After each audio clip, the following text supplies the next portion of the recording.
Hey, shh. Calm down. The show is about to start. Reese on the radio. Turn it up. Turn it up low. Turn it up loud. It's like a dream come true. Turn on your radio. Reese is on the radio. Yo, let's get it. Due to the nature of this program, discretion does not exist. It's Reese on the radio. Right now on WTIC News Talk 1080. Yeah! Ah! What's going on? It's hot outside. All you scallywags, nutmeggers, conversationalists, young, old, and in between. And you know I love you.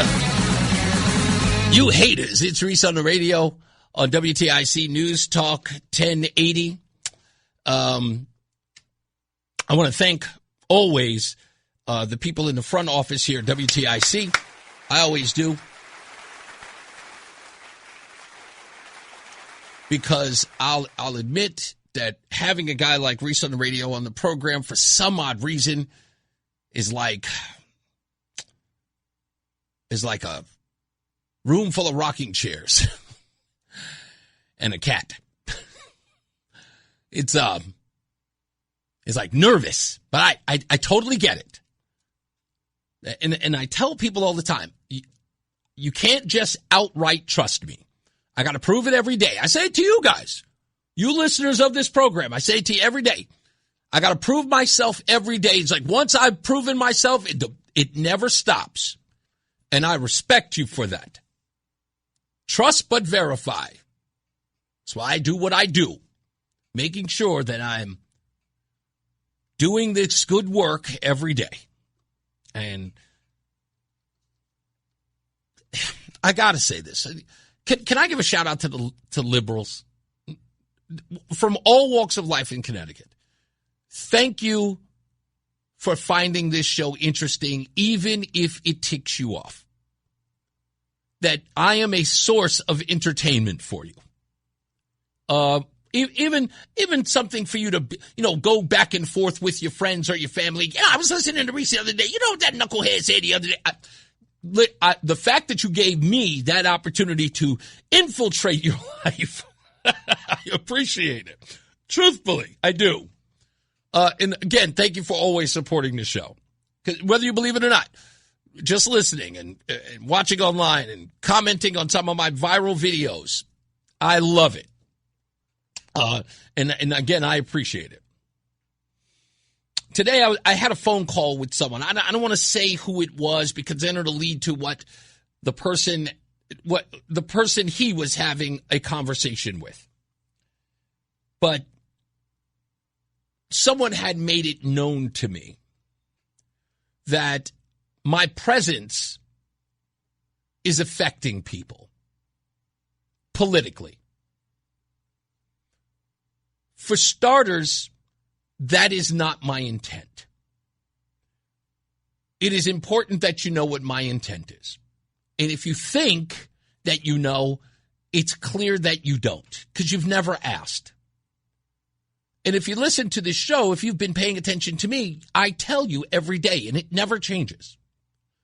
My intent is to serve these listeners, no matter what their political stripe is. I have liberals who listen to this program, progressives who listen to this program, who tell me every day, Reese, thank you. There aren't enough people who do what you do. Those are the people I serve.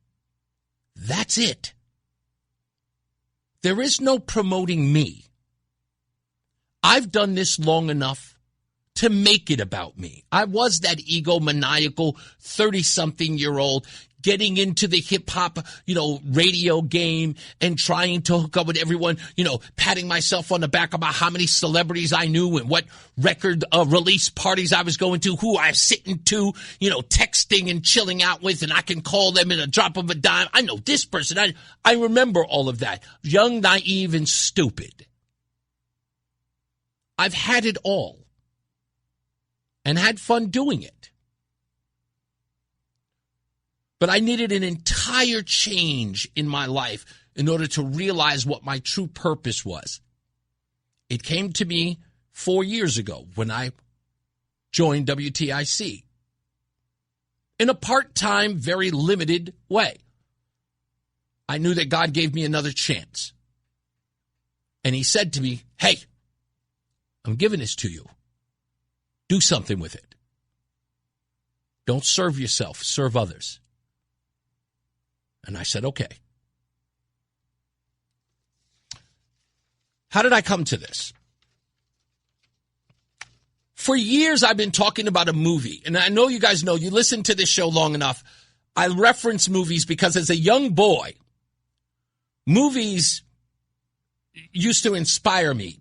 They used to answer all of life's questions. There's a great line Steve Martin gives to Kevin Kline in the movie Grand Canyon, where Steve Martin, who plays, I think, a producer or something of films in there. For those of you who remember Grand Canyon, you'll remember this scene. It's just a small scene, but it's one of my favorite lines. This dialogue back and forth with Kevin Kline, a monologue that Steve Martin gives. And Steve Martin tells Kevin Kline's character, they're driving in the golf cart on a movie studio, and he goes, you don't understand. See what your problem is? You don't watch enough movies, Steve Martin says. Movies answer all of life's questions. And I'm paraphrasing, but I love that line. That's the reason why I watched movies. I would see movies and I would relate to them. I'm just like, I relate to that character. It's the reason why we love movies. The hero, the villain. Why do we like the villain? And, the villain that is Scarface versus, whoever the good guy might be in another movie. Why do we identify with these people? Because we see something in ourselves or something we hope to be. So I want to talk about a small movie that I thought about that was emblematic only after the fact. When I was a young kid, I didn't think this movie really applied to me, but I remember watching it just once. I hope some of you remember this movie. It was a TV film from 1976. It was called The Loneliest Runner. It was written and directed and produced by Michael Landon, father figure from the, goodness gracious, why am I forgetting the darn Little House on the Prairie? And, of course, the protagonist, Angel, from Highway to Heaven. He wrote and produced this movie called The Loneliest Runner. It is a somewhat autobiographical story about himself that he put in a fictional story about an Olympic runner and how he became the fastest or an Olympic runner in the first place. And his story, Michael Landon's story, that he incorporated into this fictional story is a true story. Michael Landon, as a child, used to wet the bed. And his mother, to humiliate him, to get him to stop, would take the soiled sheets and hang them out the window. And he had to run home as fast as he could so the neighbors or the kids coming home from school wouldn't see the soiled sheets outside the window. And again, you see how the origin starts? Because of this, he became an Olympic runner. The movie sort of is a flashback into his life. And I remember watching this in the 80s. It came out in 1976, so I know I didn't watch it then. But apparently, when I looked it up, this movie used to come out every year, roughly around the holidays, as an inspirational story, sort of telling how to overcome trauma. And I thought about that today, and I said, damn, I remember that movie. And I believe all of us have this origin story that sort of forges who we are. I have mine. You all know it. And my origin story, as it were, because the origin story isn't about the day you were born. It's the moment that your life was changed forever. And mine started with a lie. And that has always molded me. The liars. See, the liars do not understand that while they're serving their own purpose, they could very well be destroying lives. I'll even go so far as to say a lie can kill. It has. While serving themselves, they do not understand the level or the gravity. They think it's simple. It's, It's just a white lie. It's a little lie. It's a reasonable lie. It's a lie to help people. Lies are lies. I like the old saying that a lie can travel around the world faster than the truth can put its pants on. And I bring all of this up because it lends itself to why I do what I do. You guys, and many of us, have been complaining about the lies that are told just plainly in our lives everywhere. They're just allowed to. Nobody challenges them. They just let them spew them. And everybody gets angry. I can't believe they're lying. And sure enough, those lies, they get fed to the people who are, I guess, let's just say reasonable enough to believe them. And then they start spewing that lie. And in some cases, they put their own lives in danger. See, people don't understand. The powerful spread the lie. And then it's sent down to these people who are, in essence, used. It's weaponized to use these people. And that lie, they go out into the streets. Or they go out publicly and they put their own lives in danger. People forget about Pretty and Good, the two people who were shot and killed by ICE. What were they there for? Were they influenced by lies? Of course they were. They were led to believe that they could do the things that they were doing, that they could attack ICE agents in their cities, in their towns. A lie cost them their lives. The same thing with, rioters during Ferguson in Los Angeles or whatever the riot may have been in the summer of love. Remember, hands up, don't shoot. Those riots, the George Floyd lie. There were dozens of people who lost their lives because of those things, because of a lie. And after a while, you have to say to yourself, are you going to stand for it anymore? What can you do to push back on the lies?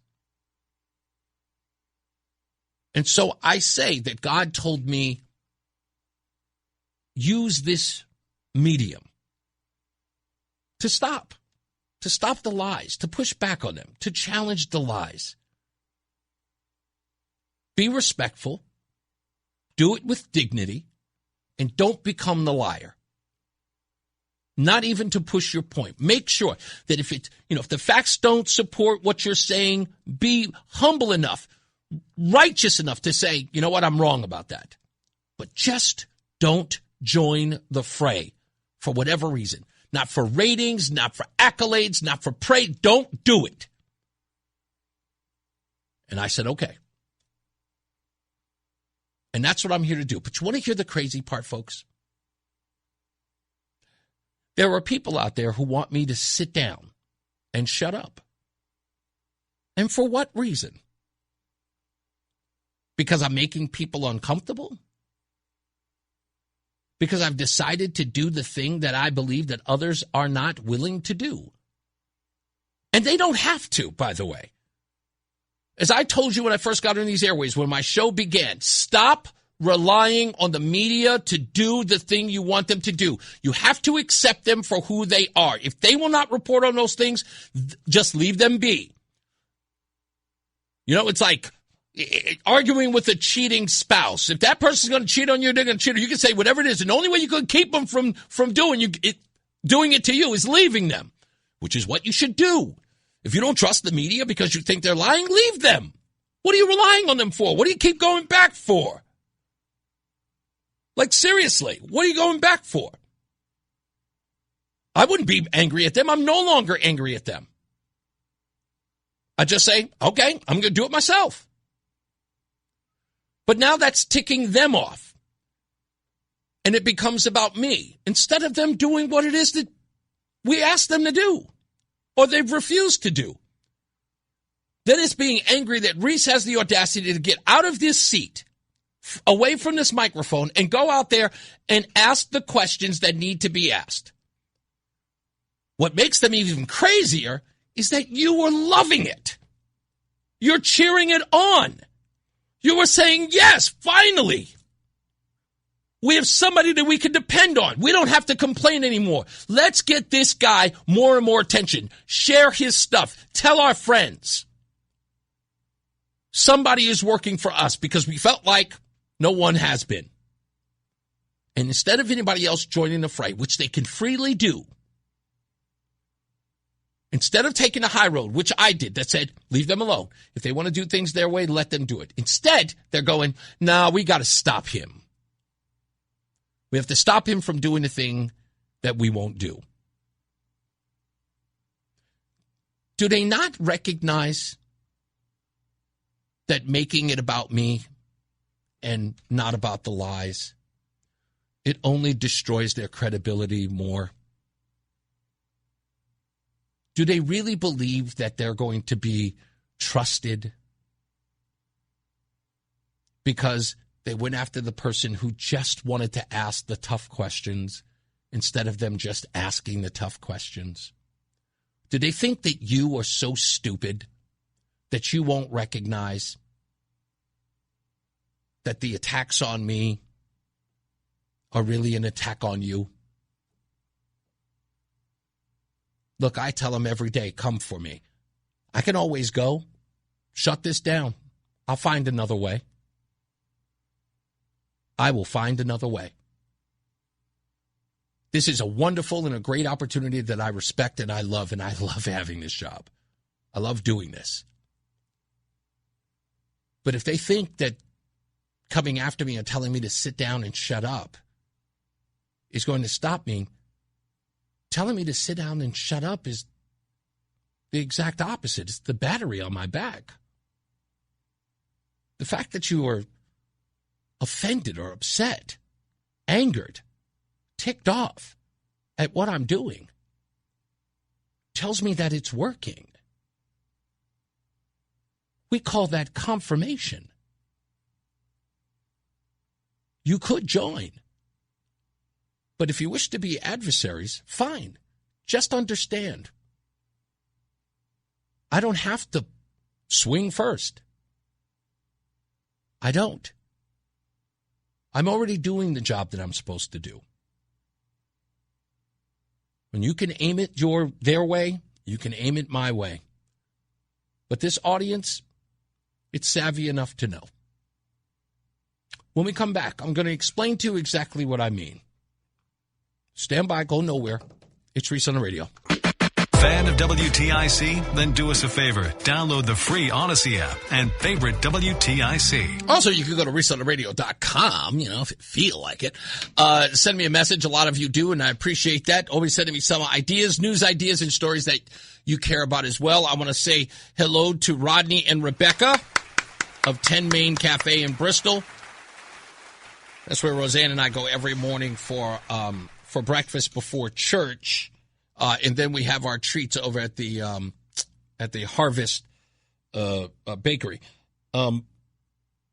This shirt, they finally got one, and as soon as I saw it, I grabbed one, the 10 Main shirt. Rodney's one of my favorite people in the world who I like to talk music. He and I are in the same scope when it comes to music. We love 80s music all the time. We talk about a whole bunch of stuff. So love Rodney, love Rebecca, and it's always fun to hang out with them on Sunday before church. So back to this original thing that I was talking about at the beginning of the show. And this is marketing 101. And I am no marketing genius in the sense of I've gone to school for it. I have a college degree in it at all.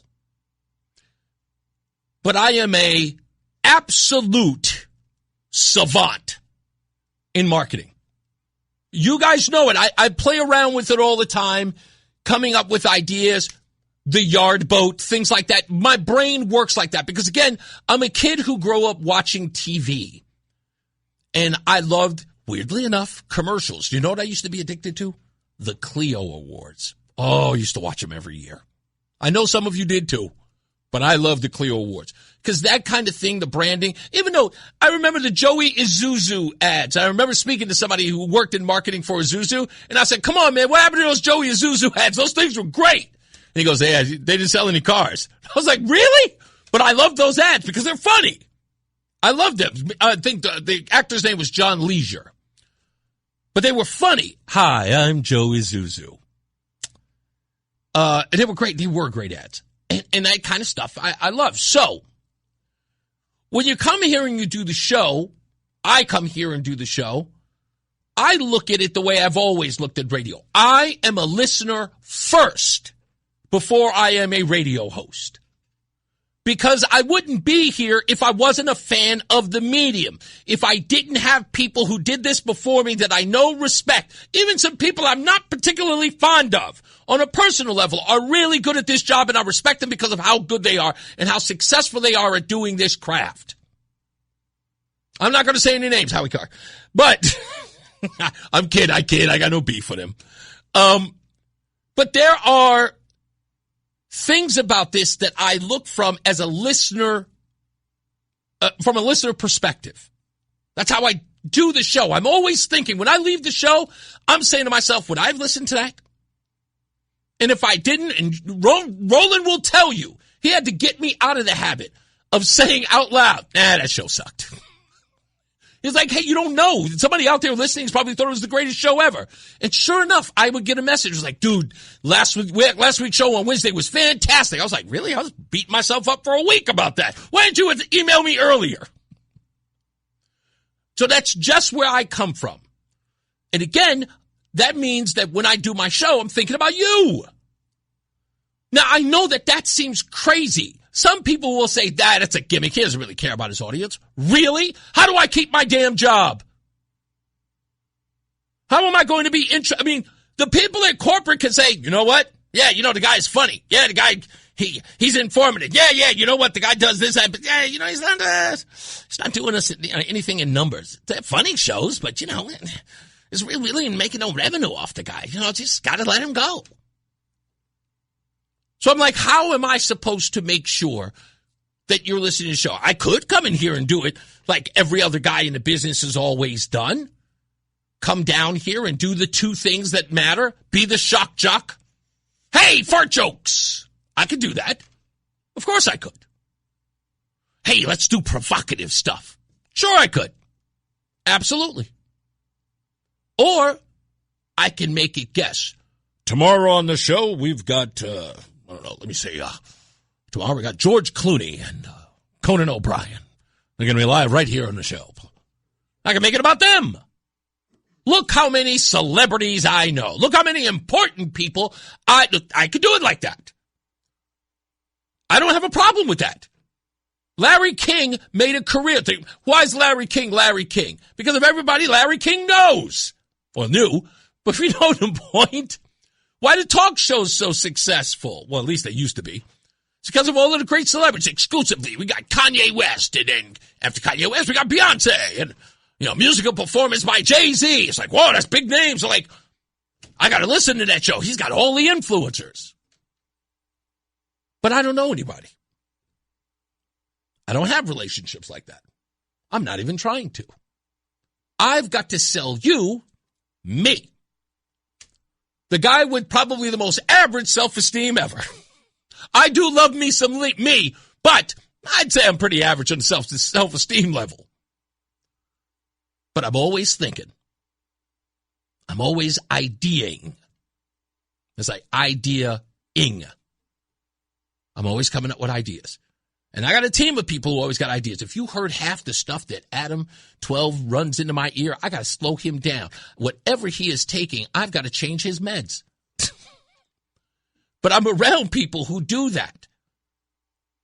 Because, again, how can I make this interesting? I could go for the low-hanging fruit, or I could do something that I think is important, that's relevant, that is important to you.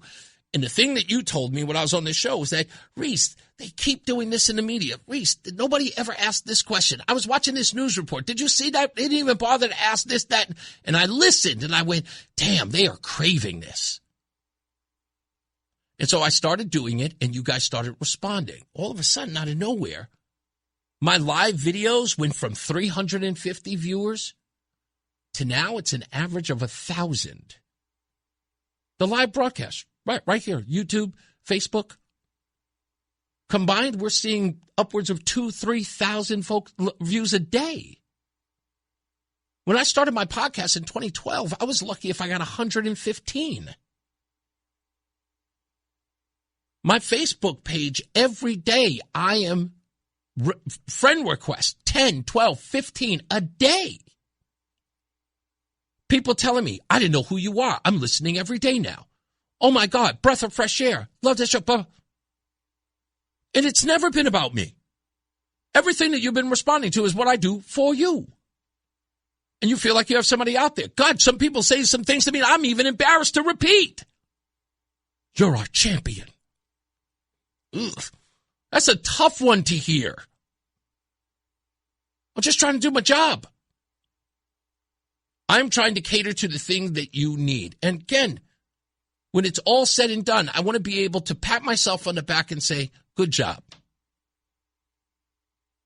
But again, there are people out here who think about themselves, about their own reputation, whether or not I'm affecting them. It's a very myopic view of what this job is. And then start talking about how I'm a threat. Threat to whom? I'm no threat. I'm not trying to destroy anybody. I'm trying to hold people to account. I want them to serve the people who they claim to. The ones that they come in every 2 and every 4 years to claim to be doing things for. I want them to be accountable to them. But for some odd reason, instead of doing that, it's about Reese is grandstanding? How? Have you heard any of my interviews?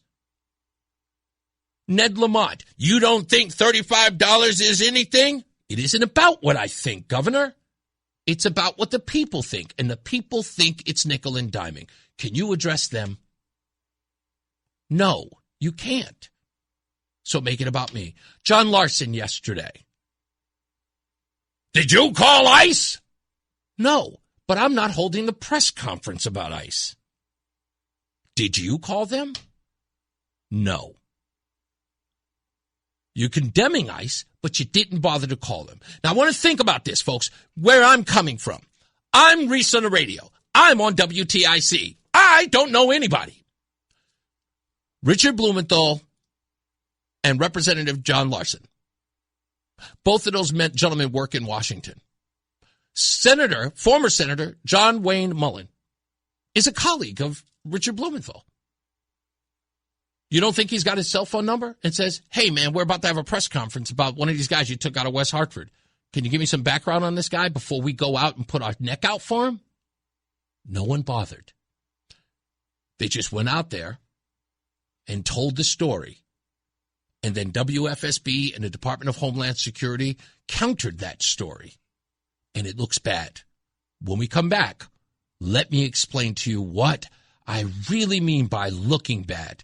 And all I did yesterday was do the one thing that I knew was going to come out and blow the whole thing up. And we also have new information on the detainee that you've heard nowhere. Stand by. We return in a moment. It's Reese on the radio. It's Reese on the radio on News Talk 1080 WTIC. I'll get to the phones in a quick second. So I'm going to break down this whole craziness with the individual that was detained that they held a press conference for. And I am trying to pronounce his name, so I know I'm going to screw it up. So I'm going to say Sisun Janin. I'm going to try to pronounce his name. Sisun Janin is the individual who was detained. They're pronouncing his name Sayo. And what we are learning, what DHS revealed about this individual is already damning. And it destroys the entire narrative. Now, Adam gave a call to Larson's office this morning, to which no one wanted to respond. They had no comment. Then we got another phone call. about the business practices of this individual by a very good source. And the best way to apply this, according to the source who has direct dealings with the restaurant and the businesses of this, because this is what they do, and I know this individual personally, says that there were bouncing of checks to his business. And this was something that was happening frequently. Because, let's just say, they could not have a trustworthy relationship. There were relationships where employees came out or businesses come out to put in equipment, and there was no money to be paid. According to this source, who, if needed, will go on the record. That's not all from what we got from this DHS report. But apparently there is a network of a lot of things that are going on with this particular individual and businesses. We will get into that in the top of the hour. But I don't really want to make this about Sayo. Is that his name? Yeah, Sayo. I don't really want to make this about him. I really want to make this about the politicians who are making this argument that ICE is the Gestapo. Because this flies in the face of that. And you can't come out and drag out all the cameras and the reporters, get this story in the news, and then everybody walk away like nothing happened. You do not understand. This is the part I was saying in the beginning about the lie that cost people their lives. I spoke to the general manager of Sayo's businesses. Her name is Dee Abraham. I'm going to talk to you about my conversation with her this morning because I asked her for a comment about this DHS report on her boss. She said she would be listening to the program. When I do that monologue, she will decide on whether or not she's going to call in. I gave her the number to do so. Hopefully she will. In fact, maybe I forgot to give her that number, but I'll send it to her anyway because she may wish to chime in, and I've given her opportunity to do that. We have a guest here? Okay.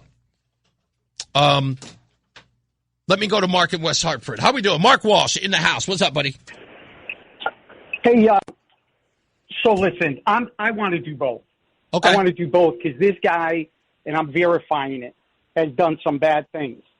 Okay. And so I'm going to wait on that. But one thing I know for sure is that his family is huge. He has apparently 17 siblings. Okay. They have over 100 restaurants they own. Not him.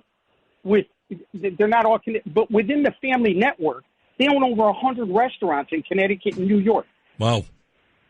Okay, yes, so there's a large there's a large yes. family component in all of this.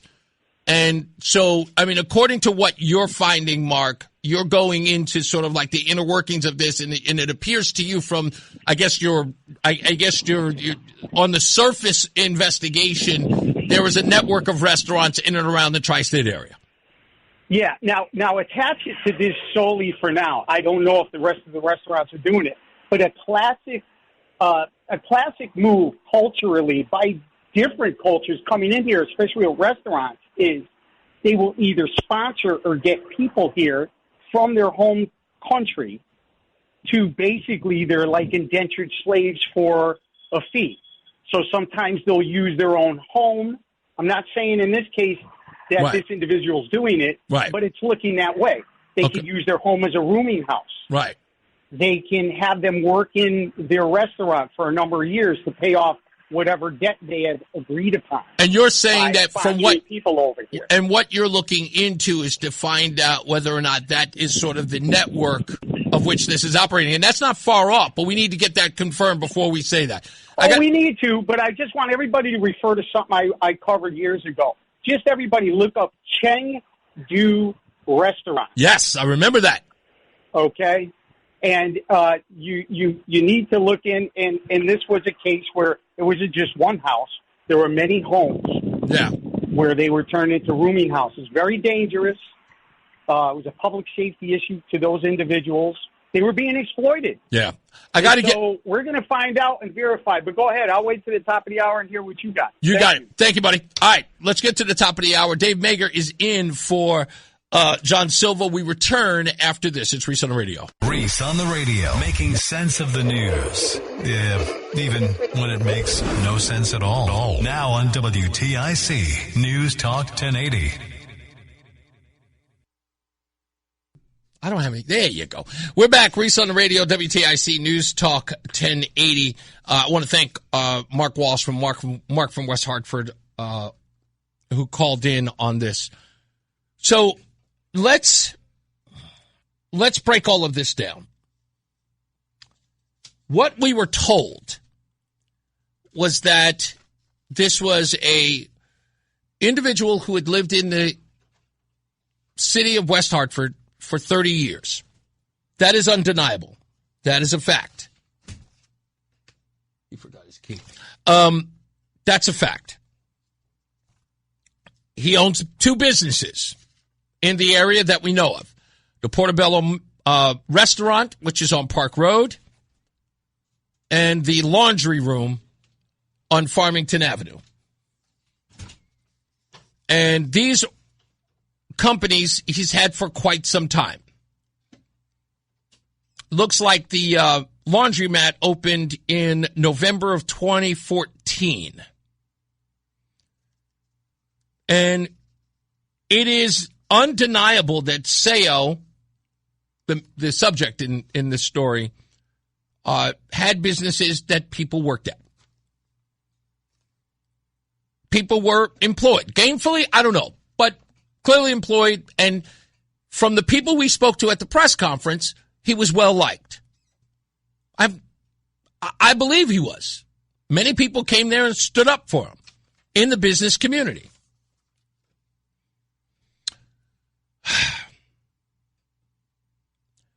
But my problem with a lot of this,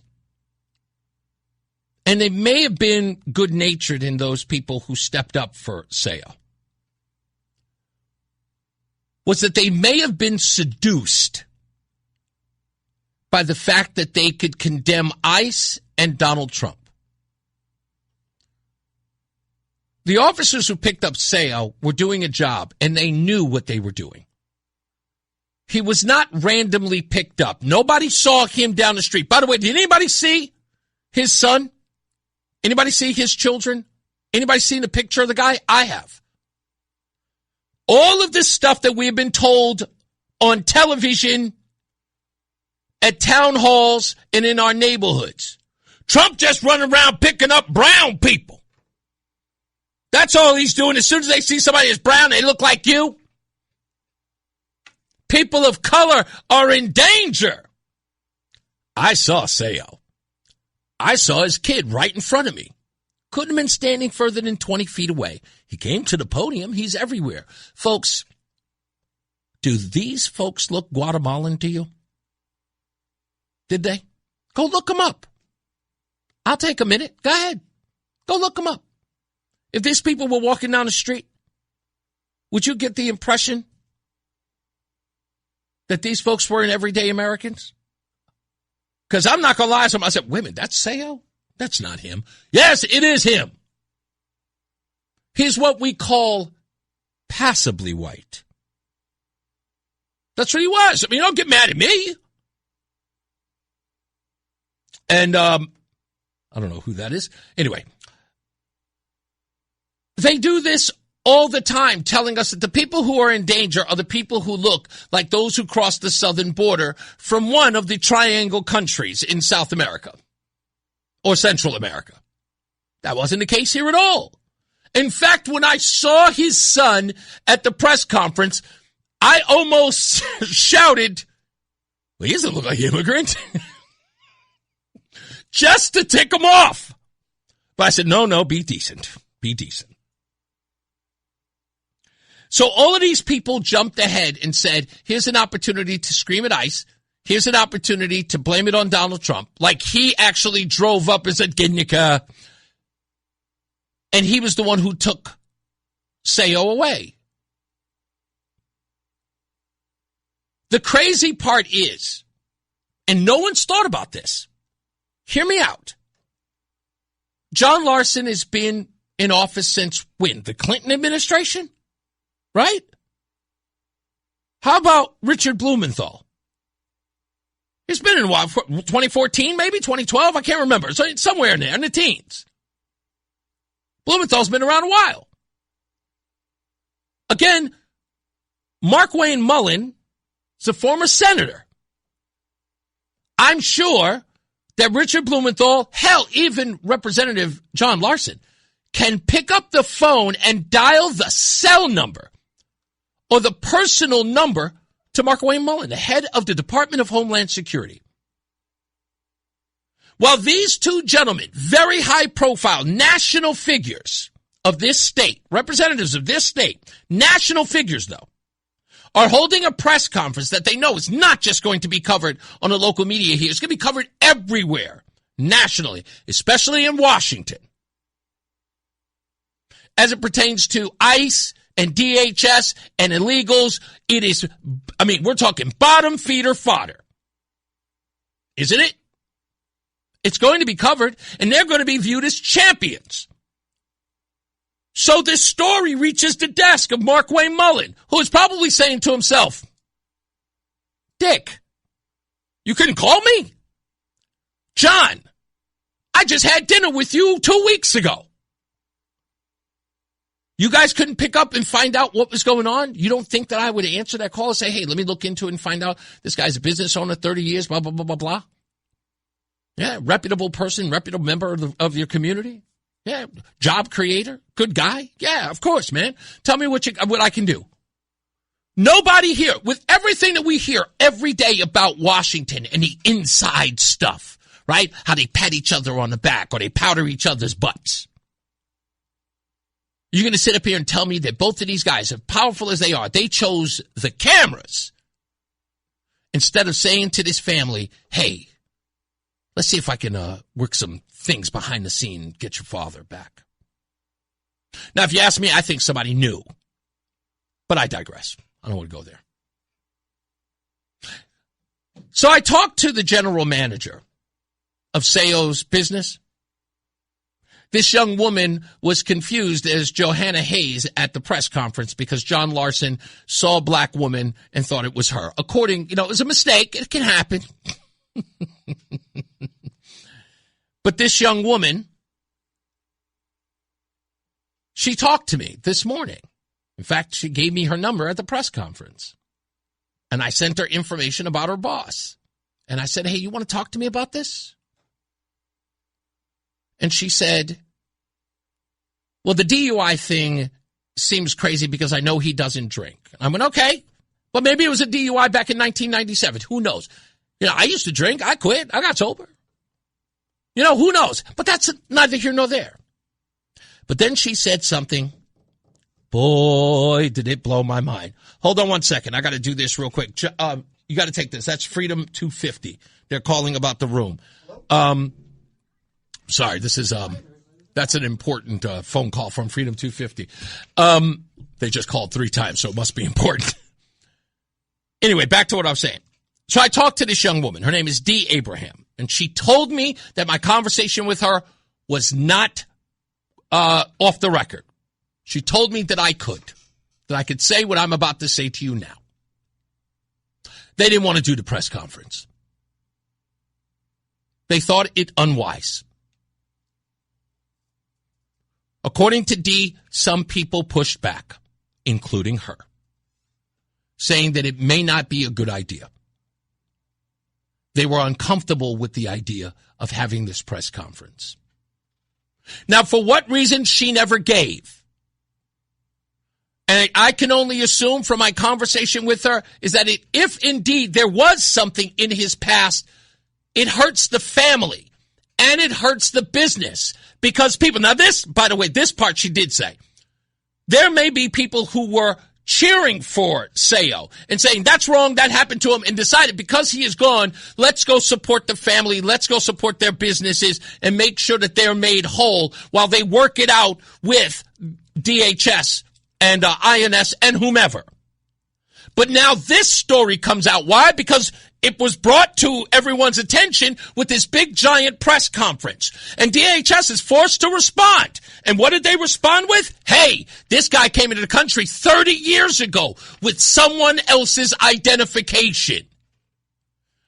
This guy then left the country and then came back the same year. And even though he had an order to be removed, he still came into the country, and the Biden administration said, screw that, you can come on in.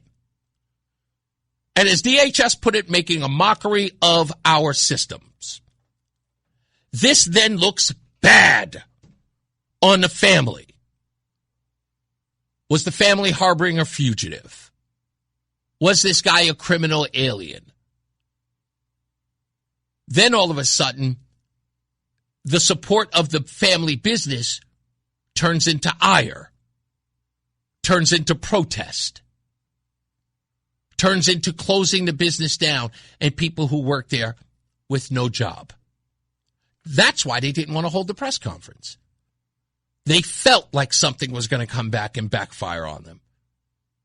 Dee Abraham told me that this is a volatile issue and there are people on both sides, and she recognized that. It wasn't that she believes that immigrants, they have the holier-thou position in all of this. She saw it as a dividing issue, a wedge issue, and if it doesn't come out the right way, something bad could happen. And she was only caring about, as she put it, these are her words, it would affect the people that she sees as family. Her relationship with Abram, who was there at the press conference, she considers him a brother. She considers these people her family. When she immigrated to the country, they brought her in and she became a general manager of his businesses, and they have relied on one another. They have a mutual relationship of caring for each other, and she doesn't want to see that family harmed, no matter what the circumstances are. And I totally understand, and I told her that this isn't about him or about her, or about Abram, or about the family, whatever that is, whatever comes out of the wash is going to come out of the wash. I have nothing to do with that. I'm not trying to tip the scales here. I'm compassionate to the fact that there are people who are affected by this. However, what I don't like are the people who used it. And that's why I question them the way I did. Do you know why he was detained? Or are you grandstanding? And of course, folks, who ended up being right here?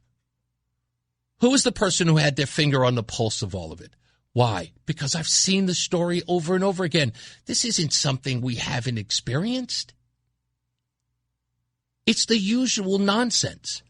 Because no one cares about solving the problem. They need the problem. The problem is their oxygen.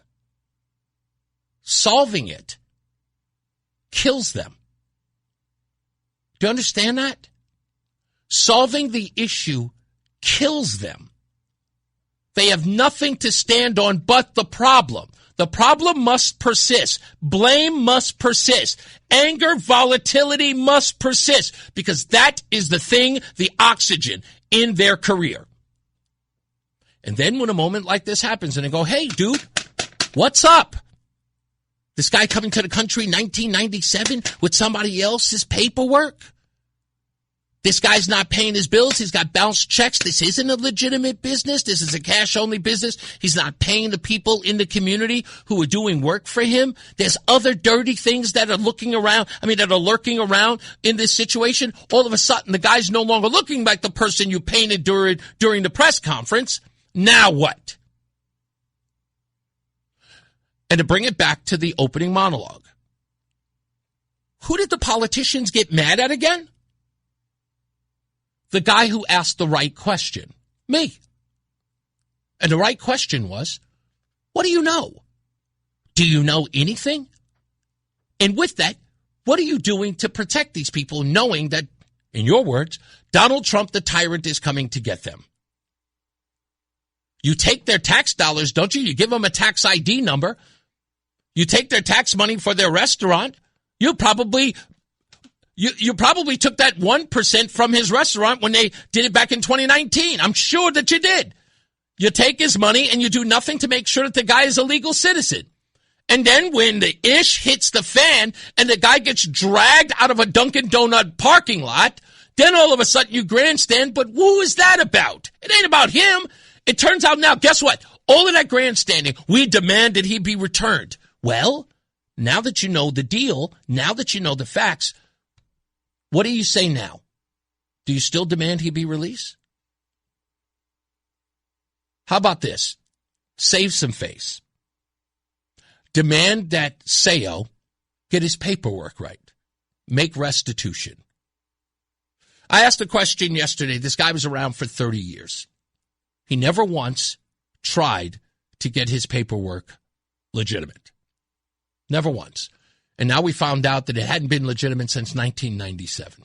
And that's the reason why he never made the effort. His children live here.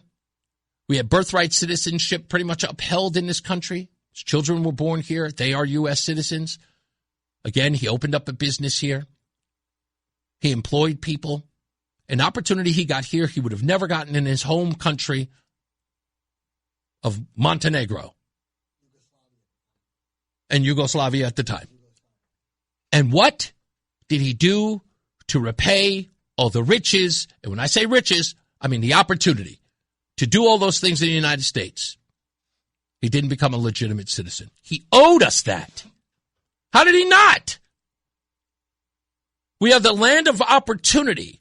Why not utilize it to become a naturalized citizen as a sort of homage? Thank you, America. No. What did we get? We got he should be allowed to stay just because. This is wrong. ICE is evil. Trump's a tyrant. And you gave the guy a winning argument. At the end of the day, Donald Trump looks like the winner here. Not only that, he looks like the reasonable one here.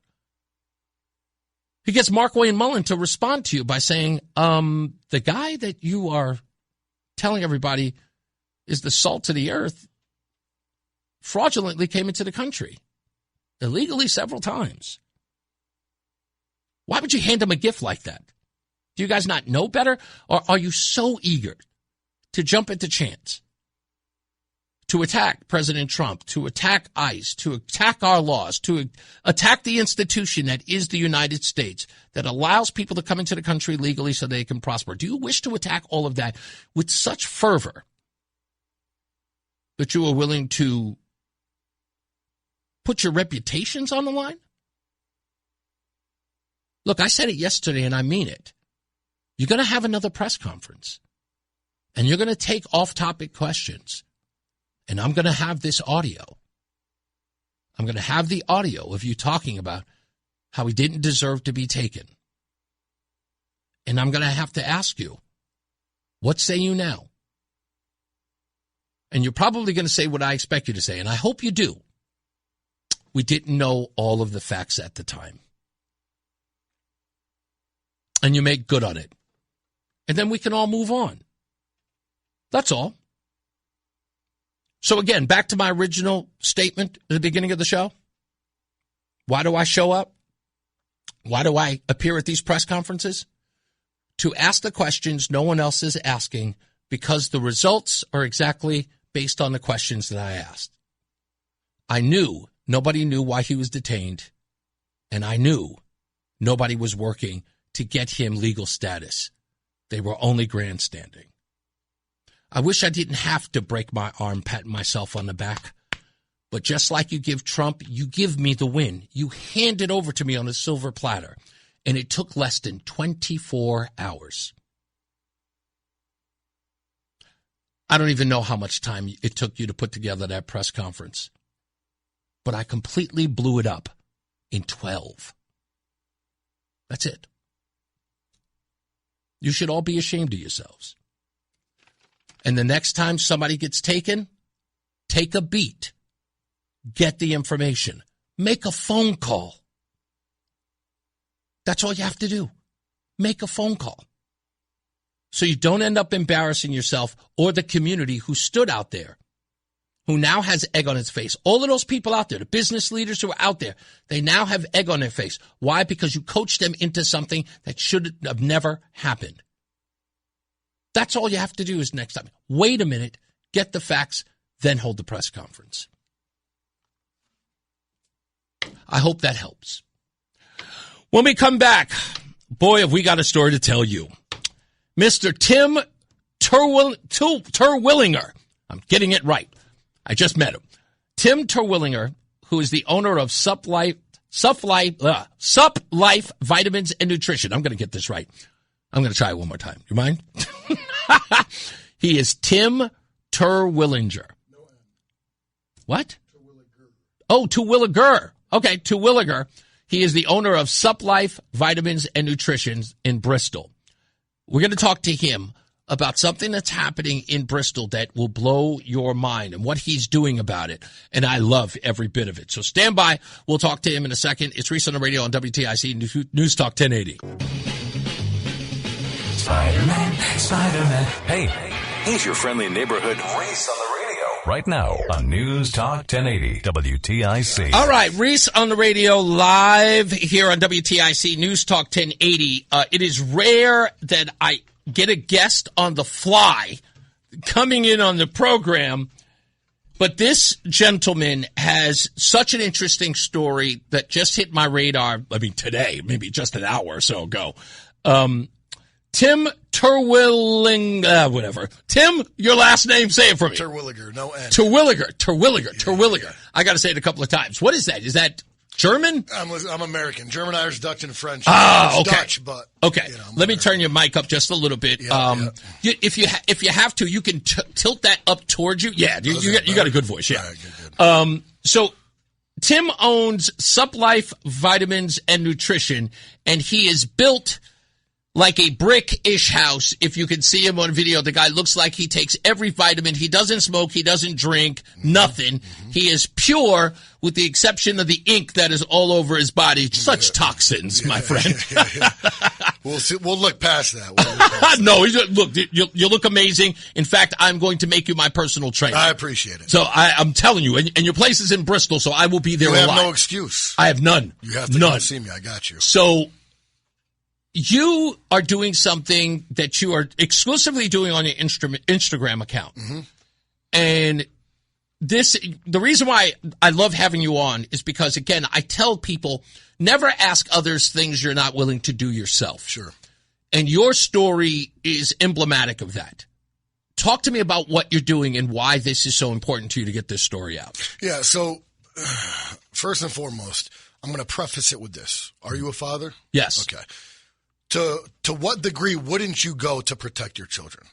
There is no limit. Yeah, there's no limit, right? So keeping that in mind, I'm a business owner, active community member. We live in Burlington. I have my business in Bristol. I love Bristol. I love the city of Bristol. I love the people. As a matter of fact, I think we have one of the best, if not the best, police departments in the entire country in Bristol, Connecticut. Okay. So the people that want to say, "Oh, it's a police issue." Well, what is the issue that we're talking about? Okay. I'm not talking about homelessness. Mm-hmm. I have a heart for people. Unfortunately, the greatest commandment from our Lord Jesus Christ is what?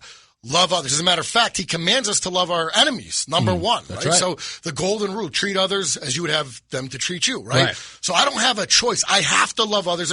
I can't cherry pick. I love you, but I don't love you based on skin, gender, sexual identity. I have to love everybody. But love often looks different, right? So I have a heart for homeless people. I've helped homeless people. I don't have to go into what I do. You don't have to preface, right. But here's why I preface it with that.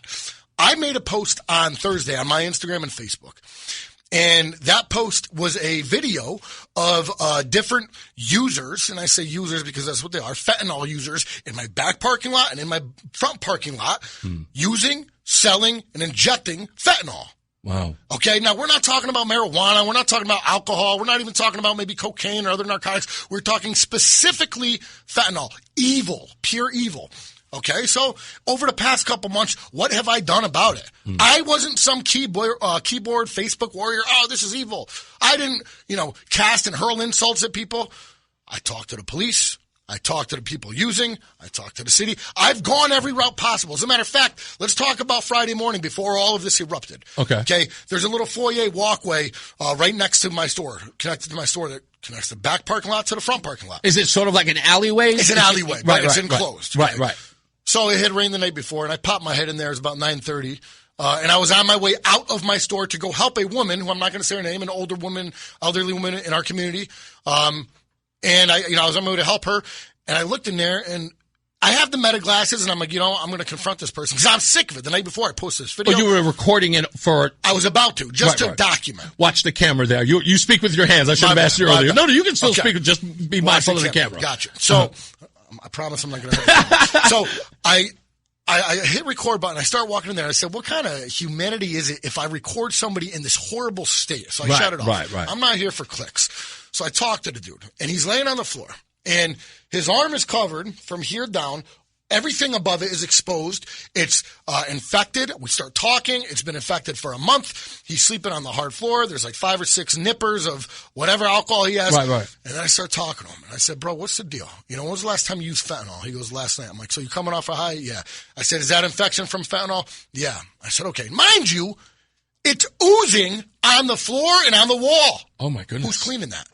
Who's touching that? Okay, we're not even talking about the diseases. We're talking about fentanyl, but now the diseases, right? So I have a heart, though. Okay, I looked past the fentanyl, and I saw him as a human. So you know what I did? I said, just chill out for a second. I went right next door to my store. I grabbed 4 waters. I grabbed some protein bars. I gave it to him. I said, so I'm not going to say his name. I don't want to put him out. I said, I'm going to pray with you, bro. And I prayed with him. And then I said, listen, I will stop everything I'm doing right now. I will take you to treatment. You know that this ends one way, which is death in the grave. You don't want to die. He goes, nobody would care. I said, I would care. I don't know you, but I love you. God would care. This isn't it, bro. Let me take you to treatment. I'm not ready. I said, okay, bro, I'm going to ask you a favor. The same favor I asked the other people. Please do not use or sell or do anything with fentanyl around my store because my daughter's 3 and my son is 6, and my wife brings them to my store on a weekly basis daily. And if they pick something up and they get hurt, I'm coming for everybody. I got you, bro. I won't do it. Well, you know what happened? That night, I saw him using again. So I made a post saying I am declaring war on this in my parking lot, in my community, and I'm done with it. I don't care. You don't have to like it. You don't have to agree with it. I don't care. But you know what? I'm at least doing something. Now, what do I mean by declaring war? I'm not going out there hurting people, shooting people, stabbing people. Lord knows you could. I'm not doing that, okay? I'm showing love a different way. But my children and my employees and my customers and my community come first. So I went there yesterday. And I recorded it, documented it, just so people can't say I hurt anybody or anything like that. And I tore down one of the encampments in there. And I have it all documented on my Instagram, BigTwig_. I looked in the bag, and what's in the bag? A plethora of needles used, of methadone bottles. There's urine containers, 3 or 4 gallon jugs filled with urine. There's fecal matter. It's disgusting. There was a sex toy full of you-know-what. You go to my Instagram, you'll see it. I don't even want to talk about it on air, but it's disgusting. Now, here's the issue. Okay, here's the issue. People are already taking away his home. Let me ask you a question. People who disapprove of what I'm doing, number one, what are you doing? Number one, you don't like it? You go do something. That's number one. Number two, okay, I agree. We shouldn't just uproot and tell them to go somewhere else. So matter of fact, you don't have a problem with it, clearly. I'm going to give them $100. I will help relocate them. I'm going to buy them a new tent. And guess what I'm going to do? I'm going to become daddy. They're going to call me daddy, and you're going to thank me because I'm going to make you consistent with your own ideology. Mm-hmm. I'm going to move them to your street in your front yard. And guess what? I'm going to give them $20 a day to stay there as long as they can. How quickly, just like the Martha's Vineyard situation, are you going to say, okay, now we have to do something? Right? So this created a big uproar, and some council members came down to my store on Saturday. We weren't there. But you know what? At least I'm doing something. What were the council members coming to your store for? To talk you out of it? Well, or to? I think it was misconstrued. I'm going to say this. Okay. I'm going to say this. Susan Tyler, she was great. She called me on Saturday morning. We were in Massachusetts racing motocross. That's what we do on the weekends. Okay. And she called me. She's like, look, we don't agree with it. Me and my coworker, I think his name was Eric, but the mayor and some council members and an activist group, a lot of activist groups, are coming down to confront you. Her words, confront. Now, I received that as, all right, prepare for war, right? You're coming to confront me. So I said, look, if they confront me, I'm going to have them trespass for my business. You're not coming. First of all, I'm not there. I'm not going to have my employees deal with that. Right. Second of all, you want to have a conversation? Let's talk. I will talk to anybody about anything. but you're not going to come confront me. Well, when I went public with that, it was turned around. Sue called me. She's like, look, I didn't mean confront. I meant they wanted to talk. They're on your team, blah, blah, blah. So my message to the mayor, to the council members, to activist groups, if we have the same agenda, let's talk. Let's figure it out. How do we do it? And I get that it is a bit hypocritical. If we get them out of the parking lot of my business, where do they go? I don't know. My responsibility, again, is my immediate span of control. So wherever they go, not my problem. I know this much. We as a community almost create the demand for these people because we have free meth at the methadone clinic. Damn. We have all these different missions, and I'm not saying missions are bad. They are. They're good. But now they're competing with each other, and it's middle-class America. So you come with an addiction like fentanyl, and you panhandle. You get 100 bones a day, and then you get to fund your addiction, and you get 3 square meals a day. Then you get to use the bathroom and shower and go to bed at night, and you wake up and you do it again. Just like you and I wake up and go to work, they do the same thing with fentanyl. So we create the problem instead of trying to solve the problem. We put a Band-Aid on it, and they keep coming back and coming back and coming back. It's one of the biggest issues I have, and that's the deal. You know what? The interesting thing that you describe here is you took your own little private Idaho and you acted. Mm-hmm. And you could say, hey, listen, they can move to the neighbor's house. They can move to the next place. They just can't be at my place. Mm-hmm. The next neighbor who has to deal with this is going to do the same thing you did. No, they can't stay here. And if they all have decided that they're not going to tolerate this, all of them will keep them out. And those who wish to harbor them, because that's what they're doing, they wish to harbor them, they can do that conveniently because it isn't in their backyard. Sure. And I love the fact that you just said, hey, listen, I'll bring them there. I'll finance their stay in front of your home if you're okay with it. Yeah. And they immediately backed down, which I'm assuming they did, right? Yeah, they did. And here's the other thing, too, right? I have a heart for people, even if they are addicted to an evil drug like fentanyl. I have a heart with them. They can go to the fast track in New Britain. They can go to wherever they want. I don't care. I would love for them to get help. I would love that we could cure this, but we both know that we cannot cure this illness, this sickness, the disease, this choice that they make to partake in this. So what do? We protect and safeguard our neighborhood. But what is the most important thing at the end of this? It's not just because you know what? My kids, my wife, they matter. But if there's a child that comes to my store, they're my kid. Yeah. They are my child. I hear that. And what does the Bible say about that? It's better to tie a millstone around around your neck than to harm an innocent child. Yeah. Right? So, I don't care about the societal standard. Oh, you shouldn't have done this. You should have done that. How about I at least did something? If I did wrong, I'll answer to my maker one day. That's okay. But at the same token, I'm not going to be passive like everybody else and say, oh, I have an opinion. This is what you should do. Well, then come out and do something. Let's talk about it. Let's do it. But if not, shut your mouth and let me do what I got to do and protect my community and children. Tim, I don't even know what to say to you, dude.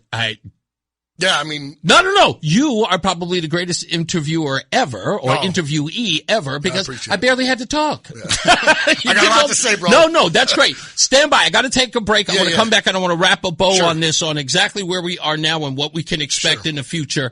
At least an alliance, if there's possible, with the elected officials. So I want to get to that when we return. Stand by. More with, and I'll say it one more time, Tim Terwilliger. No N, Terwilliger. Damn it, Terwilliger. Why am I saying it the wrong way? Terwilliger. Terwilliger, Big Twig. There you go. Of Suplife Vitamins and Nutrition in Bristol. We'll be back with him shortly. Stand by. It's Reese on the radio. It's Reese on the radio on News Talk 1080 WTIC. All right, we are back. Tim Terwilliger is here. I'll applaud myself. I finally got it right. There you go. Congrats, my friend. It takes a minute. It does. His company's called Suplife Vitamins and Nutrition in Bristol. I want to read at least 2 comments here. One person, Bearjaw, says, I freaking love this guy. My wife says you are giving off Roddy Piper and Ultimate Warrior vibes. Eric says, dude, does this guy sell bottles of his energy at the store? Because I want to buy a box. I got you, brother. I got you. So if you're interested in going to the store, it is at 1235 Farmington Avenue in Bristol, Connecticut, to check it out. I am going to, are you open like 5 days a week? 7 days a week. 7 days Everybody's a week. first shake is free. So we've got a shake bar. It's like a bar style environment, supplements, you name it, we have it. Meals. It's an awesome environment to just hang out. We got 007. If you want to get worked on 007 from N64, we got that too. Super Smash Brothers. So you come, you hang out, you watch TV, sports, whatever, we got you. I'm making this guy my trainer. I saw my picture in a Connecticut Mirror. I am a fat person. I've got to figure this out. So in the, I say minute and a half that we have before we get to weather and traffic. Sure. Are we in a good place with the people who run, the elected officials that are going to, what's the mayor's name? Sanchez? Bobby Sassu, Ellen. Oh, Ellen Sassu. Yeah, okay. so- I apologize. No, Ellen Sassu. yeah. She's helping you out here, and the objective is to do what? So don't get it twisted. This is not disrespect towards any government officials. Right. God commands me to respect those in charge, even if I don't agree with them politically. So Of course. I'm not even looking at her political stance. If you join arms with me and collectively, this is an us problem as a community. Indeed. We need to stop placing blame and pointing fingers at the police and the elected officials and the different missions. It's our problem. That's right. So I know the mayor, I talked to Lieutenant Hanson today. He came down. He's kind of in charge of this division. We had a phenomenal conversation. Again, Sue Tyler yesterday. I look forward to speaking with the mayor. I don't have all the answers to this, but I know that I'm willing to have action. You cannot have an opinion or a seat at the table if you're not willing to be part of the solution, period. Agreed. So I'm looking forward to working this out. And, I want to improve our community and hopefully help these people that are struggling with this evil get off of it. I would love that. But in the meantime, don't bring it around us. Yeah, Simple. I hear you. I'm going to, look, I'm in Bristol all the time. Bridge Community Church is my church. I was Love that. baptized Yep. there. And of course we got Harvest Bakery who's there, and we're 10 Main. Look, I'm wearing Bristol. I'm Bristol through and through, Yeah. even though I live in Farmington. Sure. So we are going to be we're going to be in touch. We're going to follow up on this. My wife just called and says, tell Tim if there's any way that I can help. She wants to help you as well. Thank you. Because Love it. both of us are recovering alcoholics. I got 7 years just recently. My wife has God 9. bless. That's awesome. So this is something that's near and dear and personal to us. Sure. So any help that we can give, we want to. And Appreciate we that. love you, man. And again, I agree. The energy is there. As soon as you walked in here, I said, that's my trainer. That's my trainer. So we're going to keep in touch. Thank you so much for being here. Thank you for having me, bro. I appreciate it. It's my pleasure. So like I said, we'll follow up with everybody with Tim to let you know what's going on, and I'll see him often enough to brag about him all day, every day. And if I get fit, they're going to love me. 3 months, baby. 3 months. 3 months. Okay. That's it. Let's go to weather and traffic. Mark Christopher is here. He is at the BPS Lawyers Traffic Center. Mark, if you want to get in now. He's not there. I'm right here. I said, if you want to get on this training mission, you let me know. All right. Okay. I got you. All right, Reese on the radio, and the second half coming up shortly, and I've got a million things going on, so I don't even have my screen up. I am so backwards. That's usually how it goes. Anyway, coming up, running in the 1st District, none other than Dr. Amy Chai is going to be on the program. She's running in a primary to get an opportunity to unseat whoever it is, John Larson or Luke Bronin, whoever comes out of that race.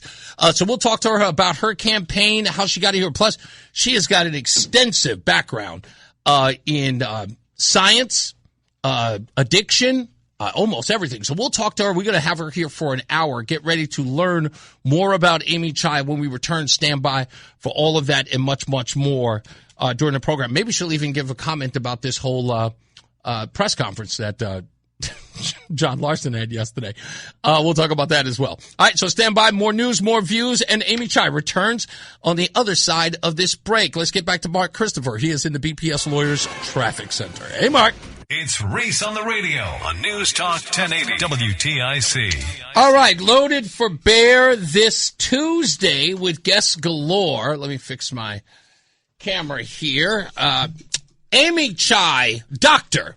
Amy Chai is in the building.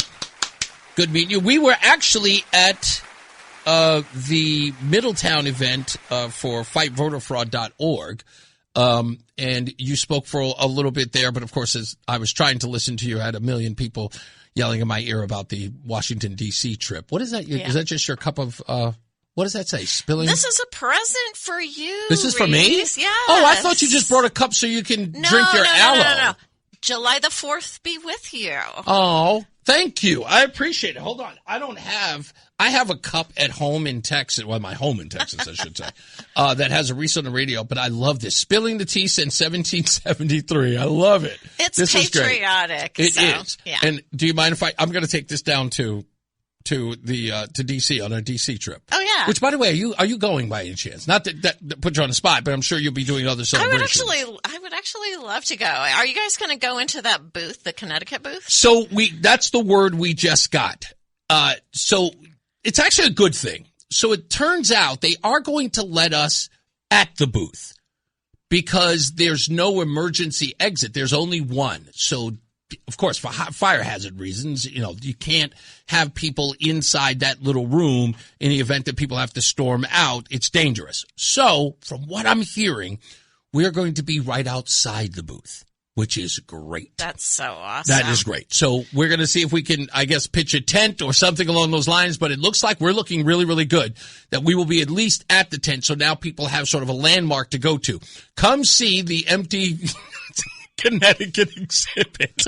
Or we will put some stuff inside for you to go in. But at the same time, you can come in. If you're standing online to get in, you can come out and give your family a shout out all the way in Connecticut. So it looks like it looks like it's going to be better than I expected. That is so awesome. And we can get rid of the King Ned of Connecticut. This, I guess we would call this sort of in the beginning stages of which. So look, talking about getting rid of somebody, you are challenging someone or soon to be challenging someone, depending on the primary, but you plan on challenging John Larson, and it may even be Luke Bronin. He was the one who got the Democrat support in the convention. But you're quite accomplished, Amy Chai. You don't have to do this to run for Congress in the 1st District. So tell me why you're doing this.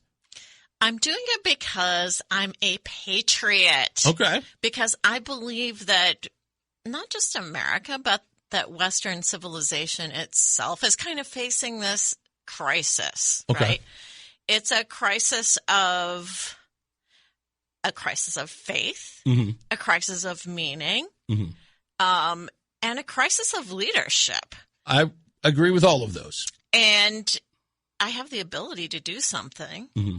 And I don't have grandkids, but someday I will, right? Right, yeah, sure. And I wouldn't want to look them in the eyes and tell them I did nothing. You know what I'm saying? This is, a lot of people have talked about this being personal to them in the sense of, at a time of crisis in our country, I was sort of given the urge to act in some way. And I, fought with, family members, my faith, leaders and things like that on what I should do. And it sort of comes to us to do something like this. This is a difficult job. I've been on the outside helping candidates. It can bruise your ego.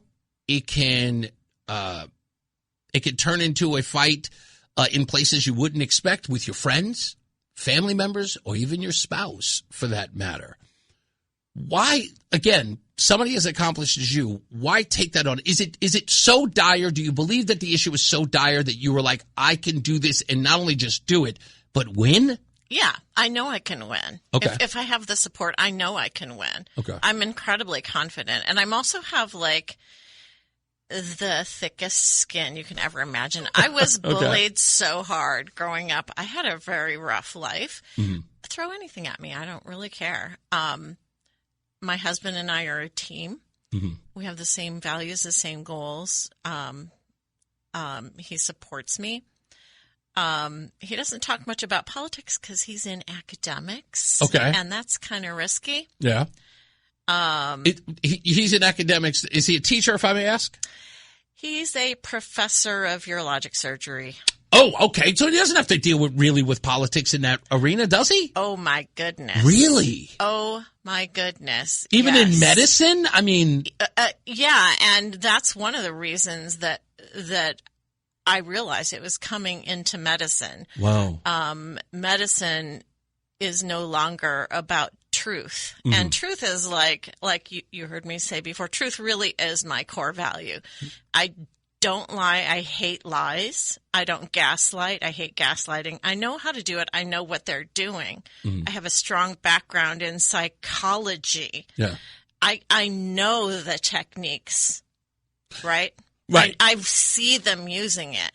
This, you bring up a very good point. As I expressed in my opening monologue about lies, people think that lies just benefit the liar, or they're designed to benefit the liar. But people do not realize that lies can kill. And as you're expressing here in the science field, look what we went through with COVID. If that isn't a perfect example of how lies can affect lives, Yes. Right? That is, like, because the argument about Dr. Fauci is every lie that was told, another grandmother died. You know what I mean? It's like countless lies were costing people and it was defiant people who were subjected to ridicule, being ostracized, removed out of polite society, forced indoors, into hiding, had their lives, in essence, their careers in some cases, ruined. I think about Dr. Bhattacharya. I always forget. About how his, practice and his integrity as a virologist was kind of put on notice, if you will. Yes, exactly. And that's the kind of lies you're talking about, because they're not just affecting. Well, I knew they were lying from the get-go, actually, because I have a lot of friends in the People's Republic. Mm-hmm. I kind of knew what was going on. I knew that Wuhan had the only level 4 lab in the entire country of China, and I knew they didn't build it themselves. That's right. And France, right? It was built by France. And I knew that they didn't really have the competence to run it particularly. Yeah. And the coincidence, stacking up on coincidence, I also knew people with the World Health Organization that went there, weren't allowed in the facilities. Indeed. And my immediate reaction was, I bet you anything this is a CIA, because they want to know what China's doing in their biolab. Mm-hmm. I mean, we have biolabs in Ukraine. Why do we need to go to China, right? If we're going to do something that's illegal in the U.S., we could do it in the Ukraine. We don't need to do it in China. But I think that was what was going on. Well, if you could do it, you could do it in China because the restrictions are probably less than they are in the Ukraine or other countries. They have no ethics. Yeah, none, exactly. Like zero ethics. Indeed. What do you mean ethics? Yeah. So, yeah. It's like we're trying to create a bioweapon here. There are no limits. If you can do it, there's can do it versus ought to do it. Right. That just has never entered the equation at all. Yeah. So are you saying that your core tenets or your core platform, I should say, is truth, or what else? What would you say is, like, in essence, your message? I hate when people use taglines. Don't use them. I'm telling you, if you have one, please try not to. Because we've got this guy who is running for governor, and he's got a tagline that says, "We're just getting started." 8 years later, please do not do something like that. So if there is a core message in your campaign, what is it? What's your platform? Truth, justice, and the American way. Why not? Well, I mean, that sounds so good, doesn't it? I mean, I'm not Superman. But what would you? I don't know. What are you running on? Because again, you are a scientist. You are a woman of science. Of course, you're a patriot. You believe that this country is going in a very, very perilous direction, and you want to push back on that. But what are some of the core issues that you are fighting for that are signature to your campaign? One of my first signature things is an act that I've already completely written out and analyzed and priced out and everything. It's called the Radical Transparency Act. Yes, I heard a little bit about this on Saturday. Yeah, it creates a secure server. Mm-hmm. You can unleash chatbots in it if you want to. Get all the information you want to. Find all the red flags or whatever you want in the flow of the money, but you can find out where every single dime of your money is going. It's your money, by the way. It's your money. The other area is before a bill even goes to committee, you're going to know who it is, and they're going to have to do disclosures like conflict of interest disclosures, like I would have to do if I were going to publish something in a medical journal, for example. Right. They don't have to do it. Yeah. They don't have to disclose their conflicts of interest. Why not? Right. It's all about transparency. And then the third part about transparency is parents deserve to know what their children are learning and the methods that are being used to teach it. Full stop.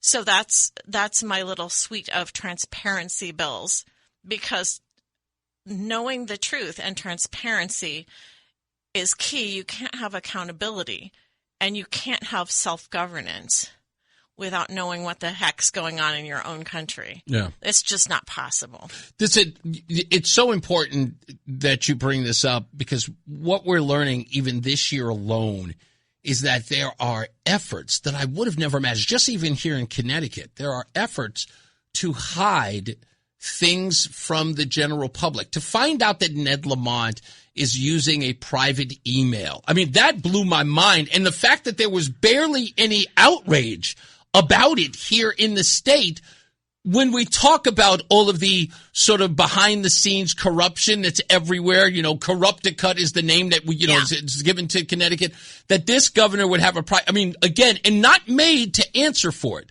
Even off topic questions, the story came out and not one person brought it up. I heard about it. I haven't been to a press conference yet, but the next off topic conversation I have with the governor is going to be, what's up with the transparency? Why aren't you allowing us to see those? Why would you be using a private email? That's because the media is complicit. Mm. And, what happened with Erin, right? Yes. What she did was wrong, and there's no possible way I could support that or make any excuse for it. Right. But it was all over the media. Mm-hmm. It went to national media. Mm-hmm. Daily Mail, yeah. Everywhere. Yeah. A lot worse has been done. I didn't see a single story here in Connecticut about the billions and billions of dollars in fraud, for example. Yeah, the $15 million associated with Doug McCrory was a basic local issue, which again, in comparison, we're talking about $207,000 with Aaron Stewart versus upwards of $15 million with Doug McCrory. How do those two stories, like this one get national attention, $207,000, and $15 million kind of be like, yeah, then it may have happened. It's really weird. Yeah, it's like the justice and the accountability is only on one side. Indeed. And I would never excuse anybody doing anything wrong, period. Right. But the fact that Ned Lamont and his little FOIA secrets, that's not okay. It just is not okay. And we need to know this is our government. We're not subjects. Preaching my gospel. You are running up against, who is your opponent? And why did I just get rid of him? I think my opponent's going to be Luke Bronin, the Yale Law School Golden Boy. Wait. I thought, do you have a primary or no? I do not have a primary. Why did I get a story that you had that you were facing a primary with some guy? I don't even know his name now. I just had it in front of me. Nope, there's no primary. No. Everybody that was going to run against me, I talked to them and said, hey. Did you really just have a conversation and said, hey, I'm going to need you to bow out of this one? Yeah, yes, I was under Irvin Eugene. He is not your opponent? I've never heard of him, actually. If I have an opponent, haven't heard of him. That's interesting. Okay. Weird. Okay. Literally on my research, that's what it said. That you had a primary. So apparently you do not. Okay, well, I stand corrected. Yeah. When we come back, another field that you are in is addiction. Yes. And is that primary is that something you just dabble in or you know a little bit about? Like how does that? I'm board certified with the American Board of Preventive Medicine, addiction medicine. And that's my second board certification. I also do internal medicine and care of the complex patient. Wow. Okay. Can we dive into that a little bit? Sure. In the next hour? Sure. I want to learn a lot about you, and I want the audience to learn about you because, I believe that we should have like really, really professional and smart people on there. And you seem like you're a smart person. I don't know anything about this stuff. But we're going to get to the bottom of that, so stand by with that. We're here with Amy Chai, candidate for the 1st District without a primary opponent, who's trying to go up against either Luke Bronin or John what's his name? Larson, that's his name, in the 1st District. So stand by for that. I want to ask her, in fact, also about the press conference yesterday about the detained individual from West Hartford. So stand by for all of that and much, much more. Mark Christopher's back. He is in the BPS Lawyers Traffic Center. Hey, Mark. Stay locked in. Reese on the radio is on WTIC News Talk 1080. All right, we're back. Reese on the radio. Amy Chai is here. Dr. Amy Chai is here running in the 1st District. We're going to talk to her in a little bit after the break, but we got weather and traffic coming up. I didn't realize I had to keep doing this. So Reese on the radio has been here at WTIC for literally 4 years and 8 months since I started filling in, since I was hired. And I was on a little earlier than that, almost 5 years, when I used to do segments with Todd Feinberg once a week. And I didn't realize this. Even though I'm out in public at the press conferences, and there were viral videos of me doing so. And there are even pictures of me. You can find one in the Connecticut Mirror, of my confrontation with John Larson. I did not realize that I have to say this. And I apologize if it might be cringeworthy. My name is Reese, and I'm black. I didn't realize that people didn't know this. So apparently someone had said to me that, Reese, you talk about things in particular marginalized communities, and that is problematic. And then I have to explain to them, I have extensive knowledge about these communities that you refer to, white person, as marginalized. I have extensive knowledge on them because I am a member of said community. I am a black man married to a Mexican. I have an in-law who is a Mexican who came into the country in the trunk of a car. That was her second trip into the country. Okay? I have a cousin-in-law who was human trafficking with the cartels, who is now clean and sober and has turned her life around. I know these communities personally. Yes, I am black. I sound white.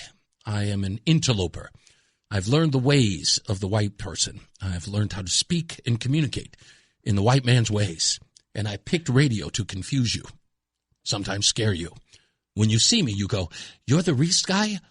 I thought you were white." And I go, "Gotcha." White face. White face. Shut up. You're not allowed to chime in here. I'm on a roll. So just so you know, yes, I am black. Mark Christopher. He is in the BPS Lawyers Traffic Center. He was confused too. No, I'm kidding. I'm playing Mark. You are the whitest black guy I've ever met. That's no question about that. I'm going, you like what? What kind of music? Yes. You're not a black dude. You don't like Stevie Wonder? He said to Roland, I hear Reese likes mayonnaise. What's wrong with him?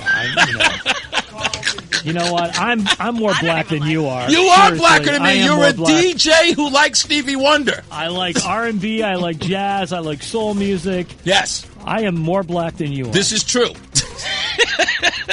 But I will say you have some. You're a big, strong dude who will walk up to the biggest politicians in this state and ask questions that nobody else in the media will ask these guys. So thank you, sir. I don't care what color you are. You got some big. It's Reese on the radio on NewsTalk 1080 WTIC.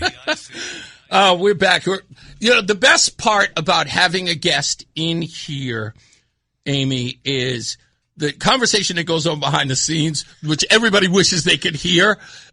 Is clearly it's a lot of fun because we're talking Archie Bunker, the Jeffersons, and the way the television used to be back in the days, and we're just reminiscing. So Adam and Sam the Man are here in the studio as well. You could tell that Adam is on vacation because he's here every day now. I'll be here all week. No, I'm not putting you on the microphone. So, Amy, wait, I wanted to make sure that I told some more people about you and your personal background. So, your background you are Dr. Amy Chai. You are a doctor of what in particular, or several? A lot of different things, actually. Okay. I'm board certified in 2 different specialties, internal medicine and care of the complex patient, and then also a American Board of Preventive Medicine, Addiction Medicine. No Jill Biden vibes here. I'm loving it. Real doctor. And your husband is also a surgeon, a urologic surgeon, yeah. He specializes in pelvic floor disorders in the bladder, yeah. We have to talk. I know somebody who needs his services. I'm not going to say any names. But so many people. So many people. Anyway, so you have this career, and again, I said you're an accomplished person. You've decided to go into politics. How do I put this question to you? Is science not, or is being a doctor not as fulfilling in theory? In essence, what would you rather do? Would you rather do this, or would you rather just be in medicine? Well, I'll tell you what. I don't know how to say this without going into slogan land, and you said you didn't want me to say I don't want slogans. no campaign slogan, but it's okay for you to have a regular slogan. I want to put the health and the care back into health care. I get you. Okay. No, that makes sense. That makes sense. Slogan, though. No, but that's true. You want to put the health and the care back into health care. You mentioned this Saturday during your speech a little bit. And that, and trust me, I always know where I'm going with these questions. I said, never ask a question you don't already know the answer to. You know that healthcare has been this sort of issue that has been bandied about in our politics. It's a disaster. It is a disaster. Yes. And you have a different approach. I do. Than others. Talk to us a little bit about that, if you could summarize. What is your approach to healthcare in this country? Well, one of the things that is not profitable, unfortunately, is prevention. We spend $450 billion with a B dollars annually on diabetes-related complications and care. Damn. That's a lot of money. It is. But yet I can't refer a patient for a dietitian until after they have diabetes, not before.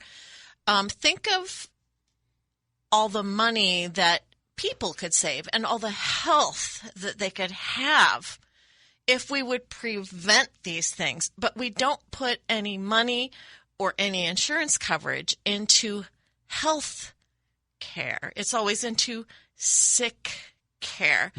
And $450 billion, that's a lot of money to be spending every year on a single disease. So you would like to approach our healthcare industry focusing more, if not, let's take that money and put it into preventive care for people who are at risk of these things, or just the general public, and says, do these things, you won't have to worry about down the road through our processed foods or whatever it is. Yeah, I mean, there's smart ways to do it. Okay. And one of the things is you can't really engage in this like buff bodybuilding, healthy, clean eating, all this stuff if you can barely get out of bed because you're so depressed, Correct. right?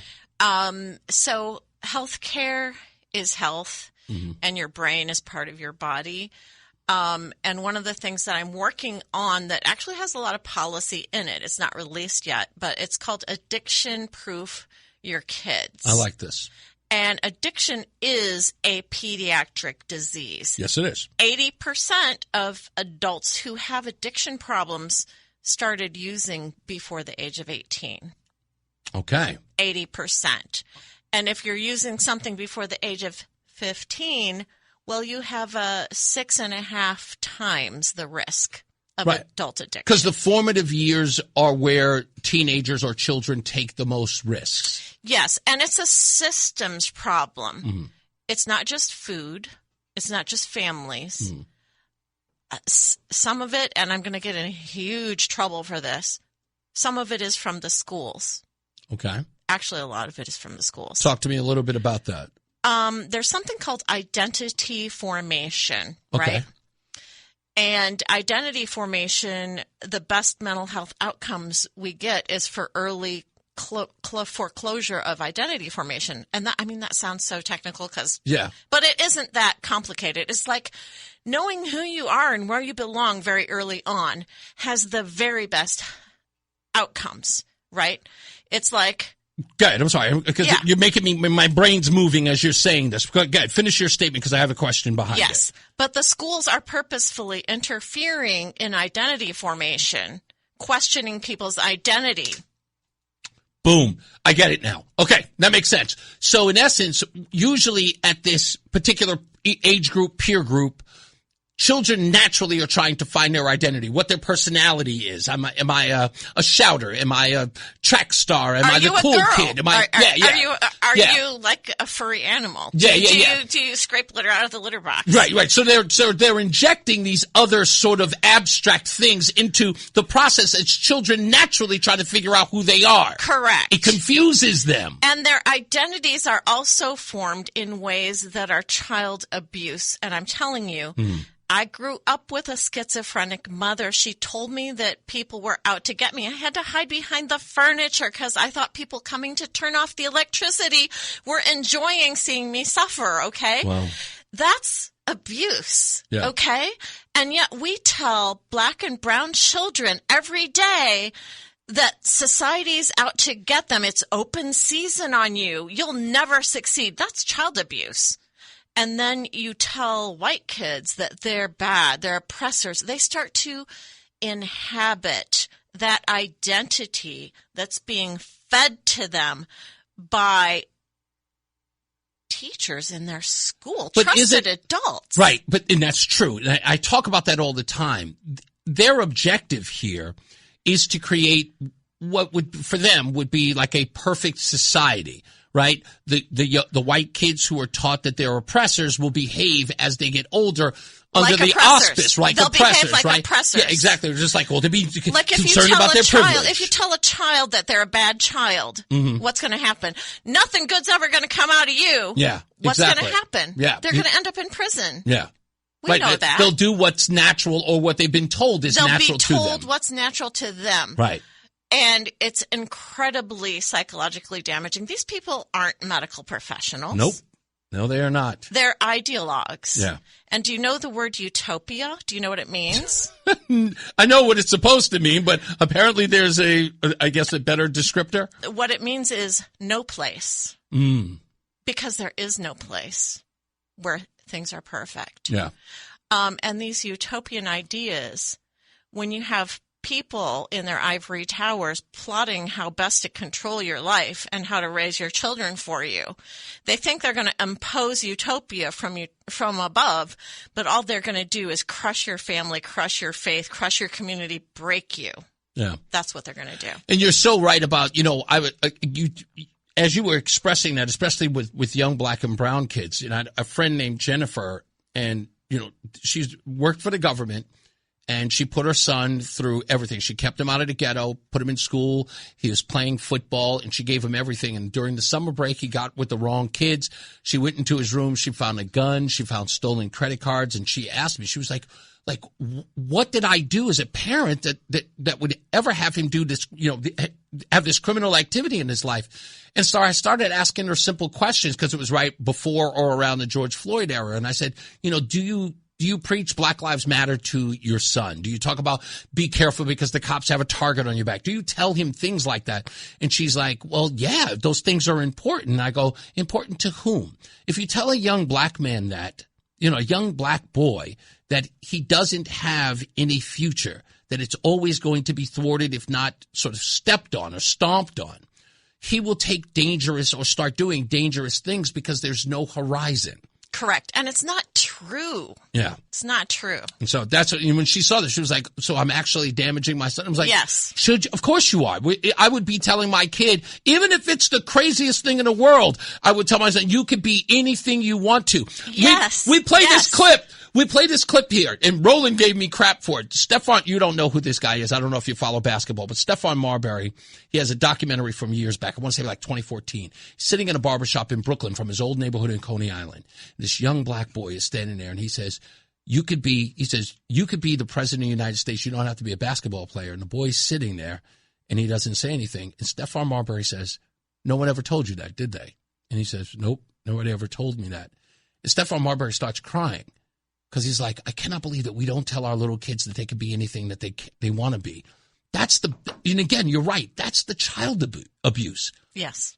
It's like telling them they can't do it. No kid would try to achieve if the people they trust the most tell them they can't. That's right.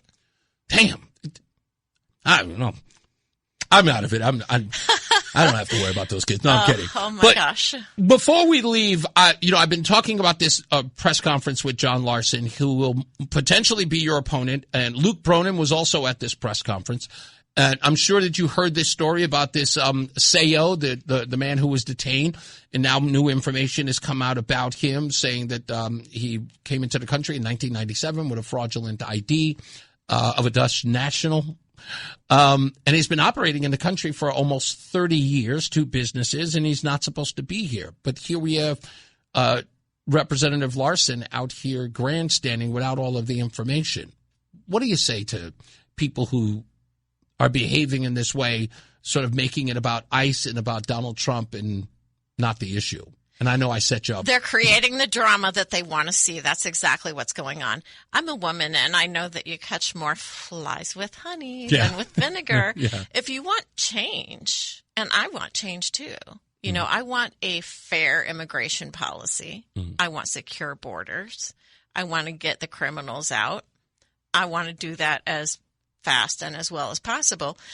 If I didn't want, you know, something bad to happen with ICE, the first thing I would do is to try to work with ICE to make sure something bad didn't happen, instead of ensuring that something bad will happen by creating all this drama around ICE.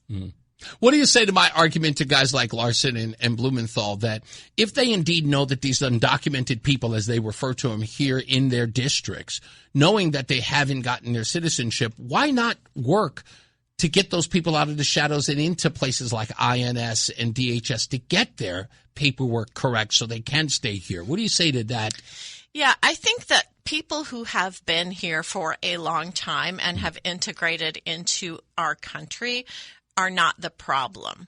I think the people who have come here since 2020 are primarily the problem. Okay. And I think that most Americans would like to see wholesale removal of most of the people who just swarmed the border since 2020.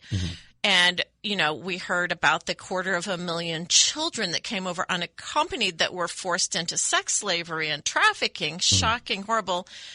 Some of them having been raped hundreds and hundreds of times, just like the most horrific abuse possible. Yeah. Because why? Because people are being complicit in keeping the border open. That's why. And we do need immigration reform. But we're not going to get there by ginning up controversy, drama, hostility, opposition. That's purely a political game that they're playing, and it's a dangerous one, too. Couldn't agree more, because it puts people's lives at risk. It does. And even the communities, you know, it's a long enough story. Yeah, they knew they were going to get their martyrs, and they did. Yeah, indeed they did. Yeah. Amy Chai, Dr. Amy Chai, running for the 1st District. Thank you for coming in. It was a pleasure to meet you this so much, weekend. Reese. It was great talking to you. And we had great, so good luck. We'll be keeping everybody posted. We're going to be bringing everybody back before, in and around the primary, but because you don't have one, we'll bring you in later in the year before we get to the actual election day. Sounds awesome. All right?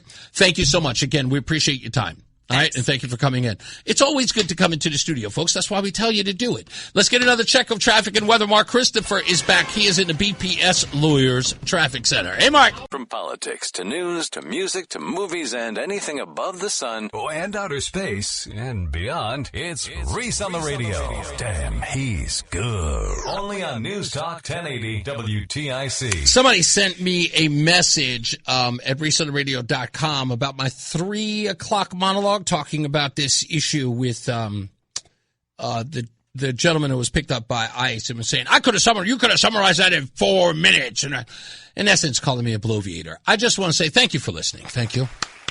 Thank you for taking the time, writing the note, telling me how to do the show that you're listening to. I think his name was Bert or something like that. It's a great name. It's got a name that, you know, nothing against Berts out there, but you have to be a guy named Bert to say something that arrogant or mean-spirited. I don't want to bore you. If I was boring you during that time, you could have just turned. Like, you weren't compelled to stay. Well, but thank you. I love the criticism. I'm going to go home and cry about it. I promise. I will. I am like my own worst critic. So, Bert, you got me. I'm telling you. And somebody said, it was like, why would you even mention it if it doesn't bother you? Oh, no, sweetheart. No. I try to tell Roseanne all the time. Some of my colleagues in this business just like, dude, you kind of treat everything like an open book. Yes. It's important to me. I need you to know me. I have this dream. If I tell you this weird dream that I have, it's very silly. So the show is on, like, let's say it's 5th year, right? If we get there, you know, if this station really, really loves what I do, and it's proven to be something that lasts. We're in the 5th year, and we're coming up with a contest idea. I already have this contest idea, but for me, it can only happen 5 years from now, right? So, I mean, we're in the 5th year, 4 years from now. We're in the 5th year, and we've got a contest coming up. And the contest is you have to name something particular. Like, it's a quiz where I say, what is Reese on the Radio's favorite movie of all time ever? Could you answer that question? That's a trick question because I have top 5 movies. Can you name that, Adam? Do you know my favorite movie of all time? You can't figure it out. I'm not to put it on the mic. Just tell me. I can hear you. Dirty Dancing. No, he says Dirty Dancing. See, that's a good answer because I like the soundtrack and not that movie. Although I will watch it if it's on TV. Nobody puts baby in the corner. That's right. But I love The Empire Strikes Back. It's my favorite movie because the bad guy wins. He said dork. The bad guy wins. Darth Vader. He's my go-to. He's my hero. I love Darth Vader. Ned had someone else clear-cut the far... Are we still talking about that, Jeff? In Greenwich Mansion, so wouldn't be in trouble with the government. He knew better than to get... Okay. Yeah, yes, I know that story. Thank you, Jeff. I appreciate you, buddy. Angel Landscaping. Angel Landscaping out of Stanford. Oh, yeah. We know the company, too. We looked them up. So, like I said, I like to, sort of be an open book. And I think it helps me to be relatable to you, knowing who I am, some things that I find difficult. The world isn't always perfect. If I'm having a first world problem, I'll talk about it. Those type of things. I love doing that. So when I get a text message or an email from somebody who is berating me or the show, I am very open about it. Incredibly open about it. Okay. I will ask Mr. Candelara. Okay. I think we have another avenue that we need to go down. Sam the man on the street, who I was literally segueing into talking to, says that my favorite movie is Spaceballs. It is not. But you know what? I'm going to give you an E for effort because it is in the same realm. Spaceballs is a parody of the Star Wars films, and The Empire Strikes Back is my favorite movie of all time. And I can quote it verbatim. So Sam is on his way down to West Hartford City Hall, is it? Yeah, he's going to West Hartford City Hall because apparently the good folks, I said tongue-in-cheek, of Indivisible are holding a rally. Are holding a rally for this man, Sayo, who is being detained by ICE, despite the fact that DHS has said this man has been making a mockery of our immigration system since 1997. They're still holding a rally. So Sam the man is going to go down there. It starts at 6:30. I'm going to see if I'm going to join him down there, but he is going to get the sights and sounds for me. We will post them online when I get them. And I guess Sam was going to go down there and talk to people. Just be careful, Sam. I know he's listening. Sam, do not antagonize anyone. Just simply ask the question, hi, I'm Sam the man. Would you be happy? Would you like to tell me why you're here? And just do that. Don't editorialize. Just say, hey, I'm Sam the man. Can you tell me why you're here? And see if they talk. They probably won't. We'll get into that. I want to talk about this a little bit. Chris Powell wrote an article yesterday, that comes out tomorrow. That's right. And it's called Prisons, Attorney General Tong Suppressed Inmate Death Video. 8 years after a mentally ill inmate was beaten to death by guards at the state prison in Newtown last week, a Superior Court judge ordered the public release of the video taken of the incident by body cameras the guards wore. The video confirms that the inmate, J. Allen Jones, serving a sentence for armed robbery, resisted a strip search preparatory to his transfer to a mental health unit at the prison and then suffered pepper spraying, chest compression, blunt trauma, and asphyxiation. The latter because the pepper spraying aggravated his asthma, about which the guards say they didn't know. The video also confirms that the guards were slow to respond to Jones's loss of consciousness. He died as they at last tried to revive him. While the guards handled the incident badly, at least in regard to the pepper spraying, asthma, and the delayed in medical treatment, a prosecutor concluded that there was no criminal violation. Indeed, the guards kept telling Jones that they were trying to get him up, and Jones is dead in large part because he put up a fight against normal procedure. There is much mental illness among prisoners, and dealing with it will always be a challenge. But the correction department is doubly culpable here, not just because the guards failed to restrain the prisoner without killing him, but also because the department tried for years to suppress the video of the incident on the bogus rationale that its disclosure would reveal secret prison security techniques. That's one way of thinking about pepper spraying a mentally ill man with asthma and putting a spit mask over his head, preventing him not only from contaminating the guards with his saliva, but also from getting enough air to overcome the potentially fatal pepper spray.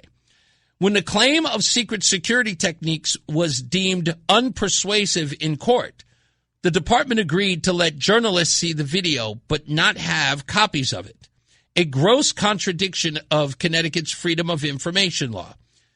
If you're entitled to see a public record, you're entitled to make a copy of it so others can see it as well. The department and State Attorney General William Tong, whose office represented it, were obviously afraid of the possible consequences of letting the whole state see the video. This cover-up was disgraceful and against the public interest as well as Freedom of Information law. But Tong defended and facilitated it throughout the case, even though on most days he could be found thumping his chest in front of other cameras posing as the savior of humanity. Yes, the Attorney General is obliged to represent the Correction Department and most state agencies, but not to the point of indecency in breaking the right to know law. Sad case as he was, J. Allen Jones was part of humanity too, and the public interest is overwhelming in being able to see what happens in closed government institutions where public direct access is impossible and state power is largely unchecked and unaccountable. Otherwise, prisons become dungeons and creators of huge potential financial liability for the public, like the liabilities that may result from the Jones family lawsuit against the state claiming damages for this mistreatment.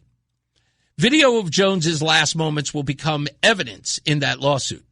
And as long as Connecticut continues to abide by state and federal constitutional requirements for public trials, the video will also become accessible to the public through the lawsuit. The Attorney General should have figured as much, even as he was maneuvering to prevent the video's release. Thanks to some guerrilla journalism, the video has been posted on the internet. But of course, even its wide distribution may make no difference. Prisoners are seldom sympathetic characters, and as it seems that little can be done about mental illness anyway. But attention must be paid, if only our own sake, since as Justice Felix Frankfurter wrote, the safeguards of liberty, everyone's liberty, have frequently been forged in controversies involving not very nice people. Written by Chris Powell, due out tomorrow.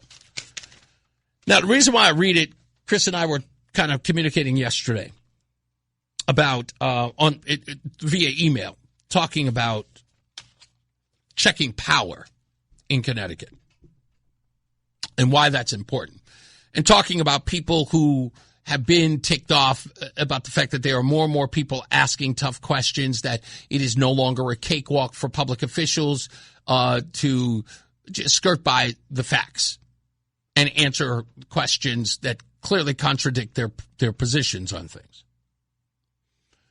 And, I said, look, they could be upset about it all they want.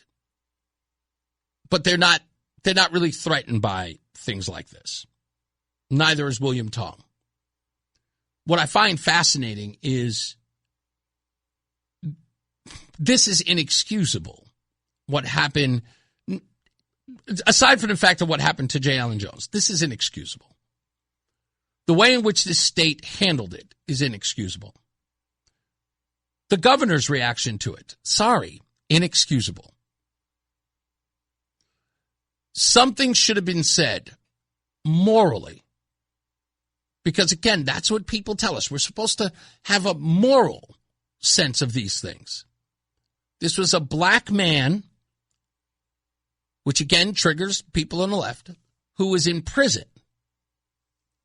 who had a spit guard around his face as he was pepper sprayed and held down. It has all of the benchmarks of the rabble-rousers and what brings them out to protest in the streets and to see property damage as a result, right? George Floyd did not suffer the way that J. Allen Jones did. If you saw the graphic images, and if you haven't seen it, especially if let's being honest and fair here, go watch the J. Allen Jones video. And then go back and watch George Floyd and ask yourself, who do you think suffered more? Who do you think really suffered more? Which one was more heinous? Again, I said it's arguable. It's arguable that fentanyl took George Floyd's life. It's arguable. The autopsy says so. I read the autopsy. It says so. J. Allen Jones? What do you think he died? How do you think he died? I think we know. And somebody suppressed it, and nobody stepped up for this guy or this family. After seeing the video today, nobody's holding anyone accountable? There's no real... A.G. Tong today had more to say about a Supreme Court case he had nothing to do with than he did about a case that he fought to suppress. And not one person has a soundbite. Wild. Wild. In this day and age, wild. We'll take a break. We'll come back. We'll wrap this up. Blah, blah, blah. We'll talk about those Supreme Court cases when we return. Stand by. It's Reese on the radio. Oh, I'm sorry. And we got to go to BPS Lawyers Traffic Center with Mark Christopher. The Odyssey app lets you jump back to the moments you missed from WTIC News Talk 1080. Download the free Odyssey app. Search WTIC News Talk 1080 and tap earlier today to get started. All right, we're back. Reese on the radio. We're going to take your phone calls in a minute. We'll get to some of these Supreme Court rulings today. Donald Trump took a big hit on the birthright citizens case. A lot of people are taking a victory lap on that. I don't even understand what they're celebrating, but it shows exactly how petty people are. But we'll talk about that a little bit before we get out of here. Also, it turns out a lot of people don't know that we were approved to broadcast in D.C., and I'm going to make a phone call immediately after Freedom 250 just called during the show. You may have heard I was giving the phone to Adam. Adam spoke to them. I got to call them immediately after the show. And it looks like because it's a closed-off area and that is a safety hazard, we cannot do the broadcast from inside because people are going to want to come inside. And if it's a lot of people, it's a hazard. So I think we're going to be able to broadcast outside of the tent. That's going to be hot. So I think we're going to get a tent and maybe some fans, or I don't know what we're going to do. But we're going to be able to broadcast live outside the booth where Connecticut is, which is going to be fantastic because if you want to come in, we're going to see if we can get props down there. You can still go in and you can still say hi to us outside. So I guess we're going to find out how we're going to do that, and I will fill you in tomorrow, so make sure you're here on the show. We'll talk about it all day. And again, we're so excited. We're really, really excited to be there to represent you folks. And if you are going down there, and if you will be down there, I hope you will stop by to see myself, Roseanne. I think Adam 12 will be there. I'm not sure who else is going to be there, but there are some people coming out. I think some other, some people who are running for office, if not people who are in office, will be down there. So we're working on that as well. Is Mark from West Hartford going? I don't think he told me if he's going or not. Did he? He wants to, right? He really wants to go. He says, so that means, oh, okay. No, he's talking about that thing. So he, it doesn't look like he's going to be able to go, but I know he wants to go. And I know plenty of you want to go, but if you can, at least you know that somebody you know is going to be down there. So come by and visit us. We will tell everybody where we are so you can find us. So make sure you download the Odyssey app or go to ReeseOnTheRadio.com because, again, we'll be broadcasting live as well. All right, when we come back, we'll go over the Supreme Court rulings that happened today and the last day of the Supreme Court session. Mark Christopher's back. He's getting you home. He's in the BPS Lawyers Traffic Center. Hey, bud. What's up, everybody? You know who it is. You know who it is. You know who it is. It's Reese on the radio. Frederick Douglass of the 21st century. It's WTIC News Talk 1080. All right, about to get up out of here. You may have heard all day Dave Mager has been reporting on it. The Supreme Court pretty much ended its session today. Little versus Hecox in West Virginia.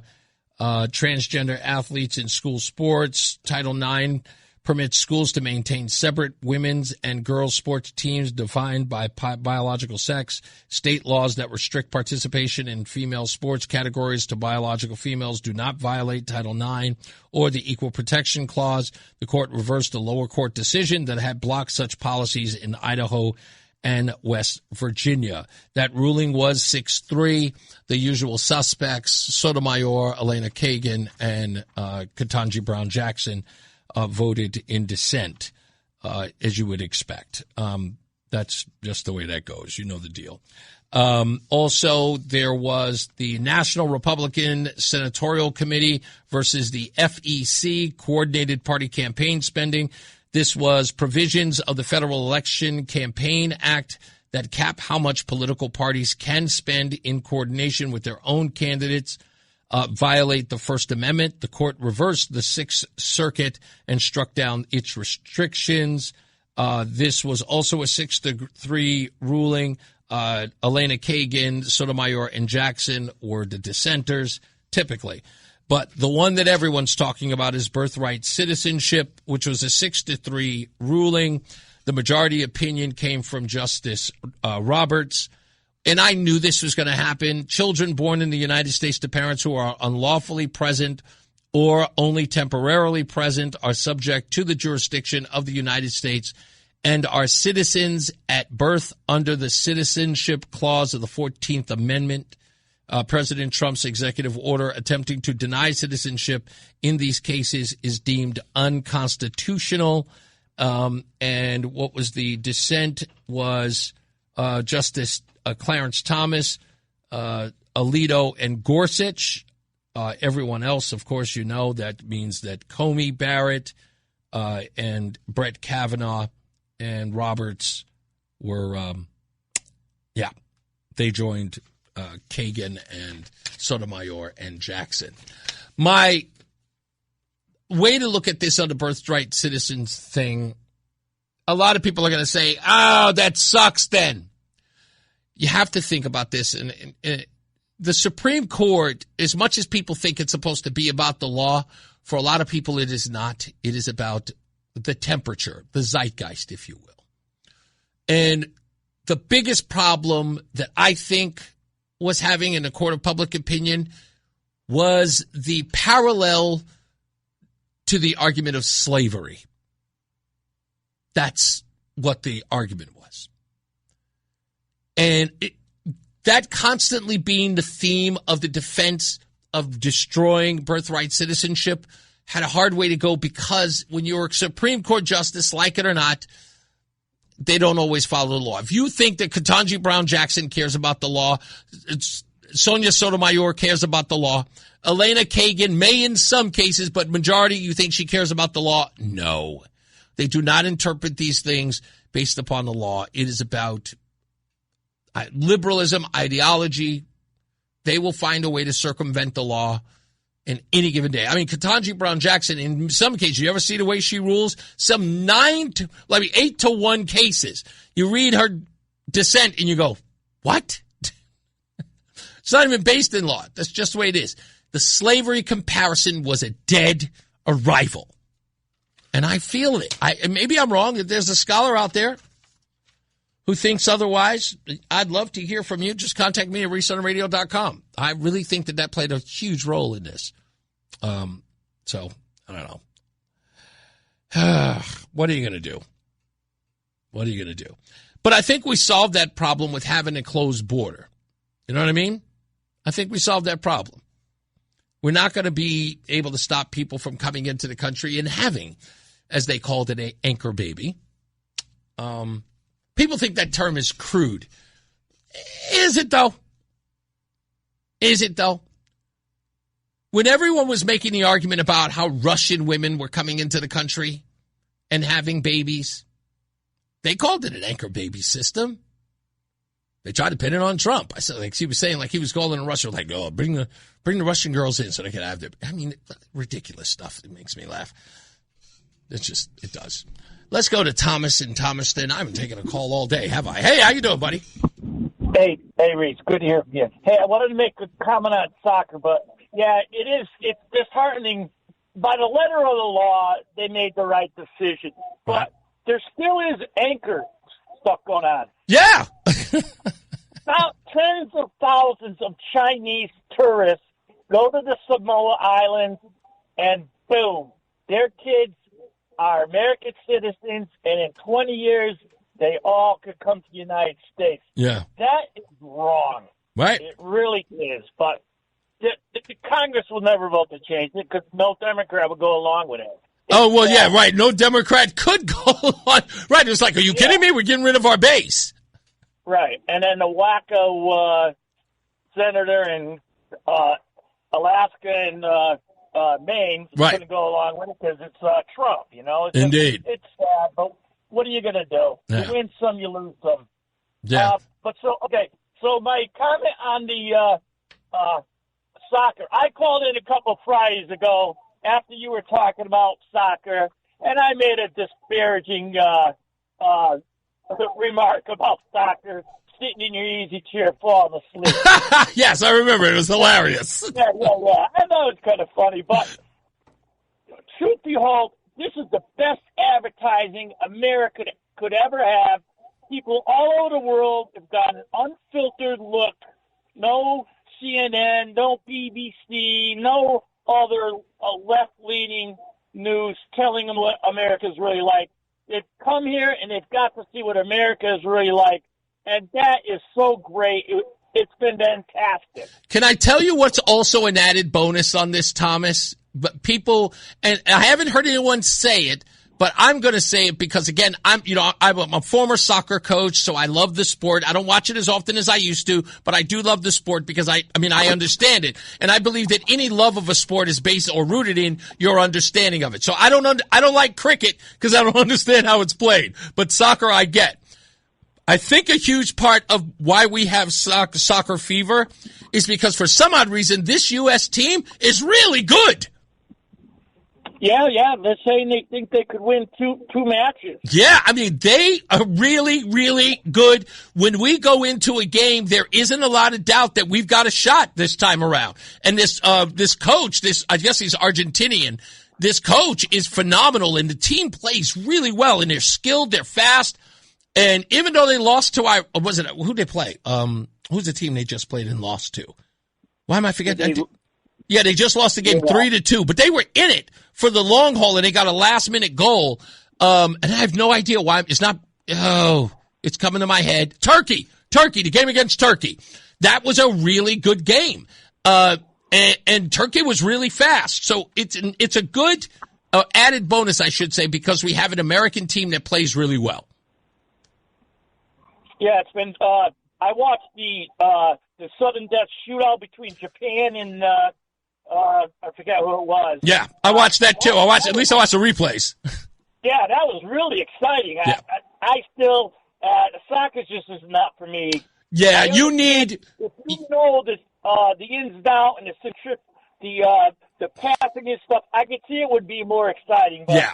I just need more. I need more offense. I totally agree. You're right. But knowing that a game can end, a very pivotal game can end with the score of 1-0 is so anticlimactic. Yeah, a little bit. But Reese, the other thing is, if you don't know soccer like me, you never know when the game's going to be over. I don't understand that. They do the clock backwards. I know. I will explain that tomorrow. I get your frustration there because I get it too. Thank you, buddy. I will talk to you soon. Let's go to Kim. Hello, Kim. Hi. Supreme Court, transgender.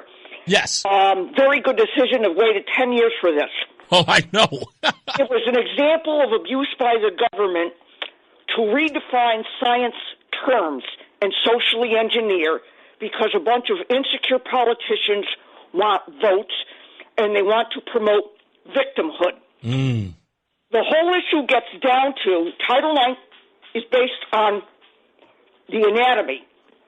XX is female, XY is okay.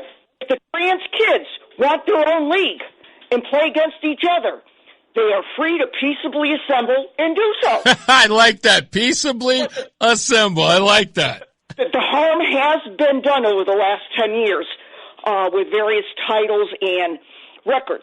Now, with regard to Amendment number 14, while many people may not like it, they did read the text. Yeah. Okay? Remember, the conservatives are textualists. Right. Okay? This was a rare case where the libs actually acted on the text as written, because usually they like to say, no, this is what it means today. Correct. So on that merit, and the executive branch was way out of his league in trying to do this, but I think he did it to try and get the issue settled once and for all. Right. There are two avenues now, okay? Congress could try to make a law. Correct. Take in lots of information. You can leave out stuff. You can add stuff, okay? They likely do not have the guts. You're they right. would only have guts if they were term limited, because if you're term limited, then you have no risk. The other way, which would be a longer process, would be to add another amendment to the Constitution. Indeed. And this would have to go through 3/4 of the states to pass, and 2/3 of each chamber, and it can be launched from a private citizen to a politician. And if they were smart to do this, to recognize the abuse, which the founding fathers obviously could not appreciate with the tourism births, is they could certainly carve out language that could be absolutely fair. Yep. If they really wanted to. Yeah, exactly. And I agree with you. We should stop settling legislation through the Supreme Court. This was another... Stop this, and that's what they do. Yeah. They leave it to the court because they're too worried about their own seats. Yeah, you're 100% right. Good job, Kim, as always. Thank you. All right, talk to you tomorrow. You got it. Francis is my last but not least in Plainville. How you doing? I'm doing well, Reese. On the birthright citizenship, I think it's important people read Kavanaugh's opinion. Okay. Because he makes a point about those that are illegal not being under jurisdiction versus those that have come in legally.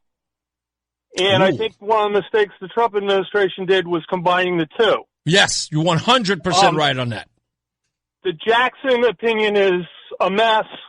The Roberts majority opinion is very well constructed, and the Thomas dissent has a couple of points about that go back to the tourism, that we have a number of cases, especially in the 19th century into the early 20th century, people born in the United States who then go out of the country and then claim citizenship later, essentially that they've given up their citizenship, and that's something that Congress can deal with. Yeah, and so, right, exactly right. I think that the people need to calm down a little bit, read, especially the Kavanaugh, the Roberts, and the Thomas, and there's a way forward, and the court kind of lays it out. to some extent. Yeah. I don't think, to be honest with you, the reaction has not been over the top. And I think what Trump did, wisely so, was sort of to preface this yesterday by saying he didn't look like it was going to win, like it was going to go his way, and he had pretty much he had conceded that it didn't look good. And I'm sure that his legal counsel said, we tried to make a strong argument, but clearly the opposition had a better argument here, and there are so many other parameters on this, and he took it well. In my view, I think he took it well. Yeah, I just think that people reading what's on the mainstream media, where they're just giving, this is the decision, this is kind of the dissent, without getting into and really looking at what the arguments were. Always important. Because I think there's a roadmap there. Yeah. Good point. For dealing with this problem. Good point, Francis. Thank you, buddy. I appreciate you, sir. Have a good one, sir. Thank you. All right, folks, that's our show. I'm going to make this phone call in roughly about 30 minutes, if not a little earlier, because I'm usually very anxious. As I always say, radio is free, so we thank you for paying attention. Remember to keep JC in your hearts and in your mind. Sean Patrick, we love you and we miss you. Remember that panic is not planning, so plan your work and work your plan. Me, I'm Reese on the radio. You have a good night and a pleasant tomorrow. We'll see you back here at 2 p.m. Make sure you're here as well. Mark Christopher is back. He is getting you home. He is in the BPS Lawyers Traffic Center. Good night, sir.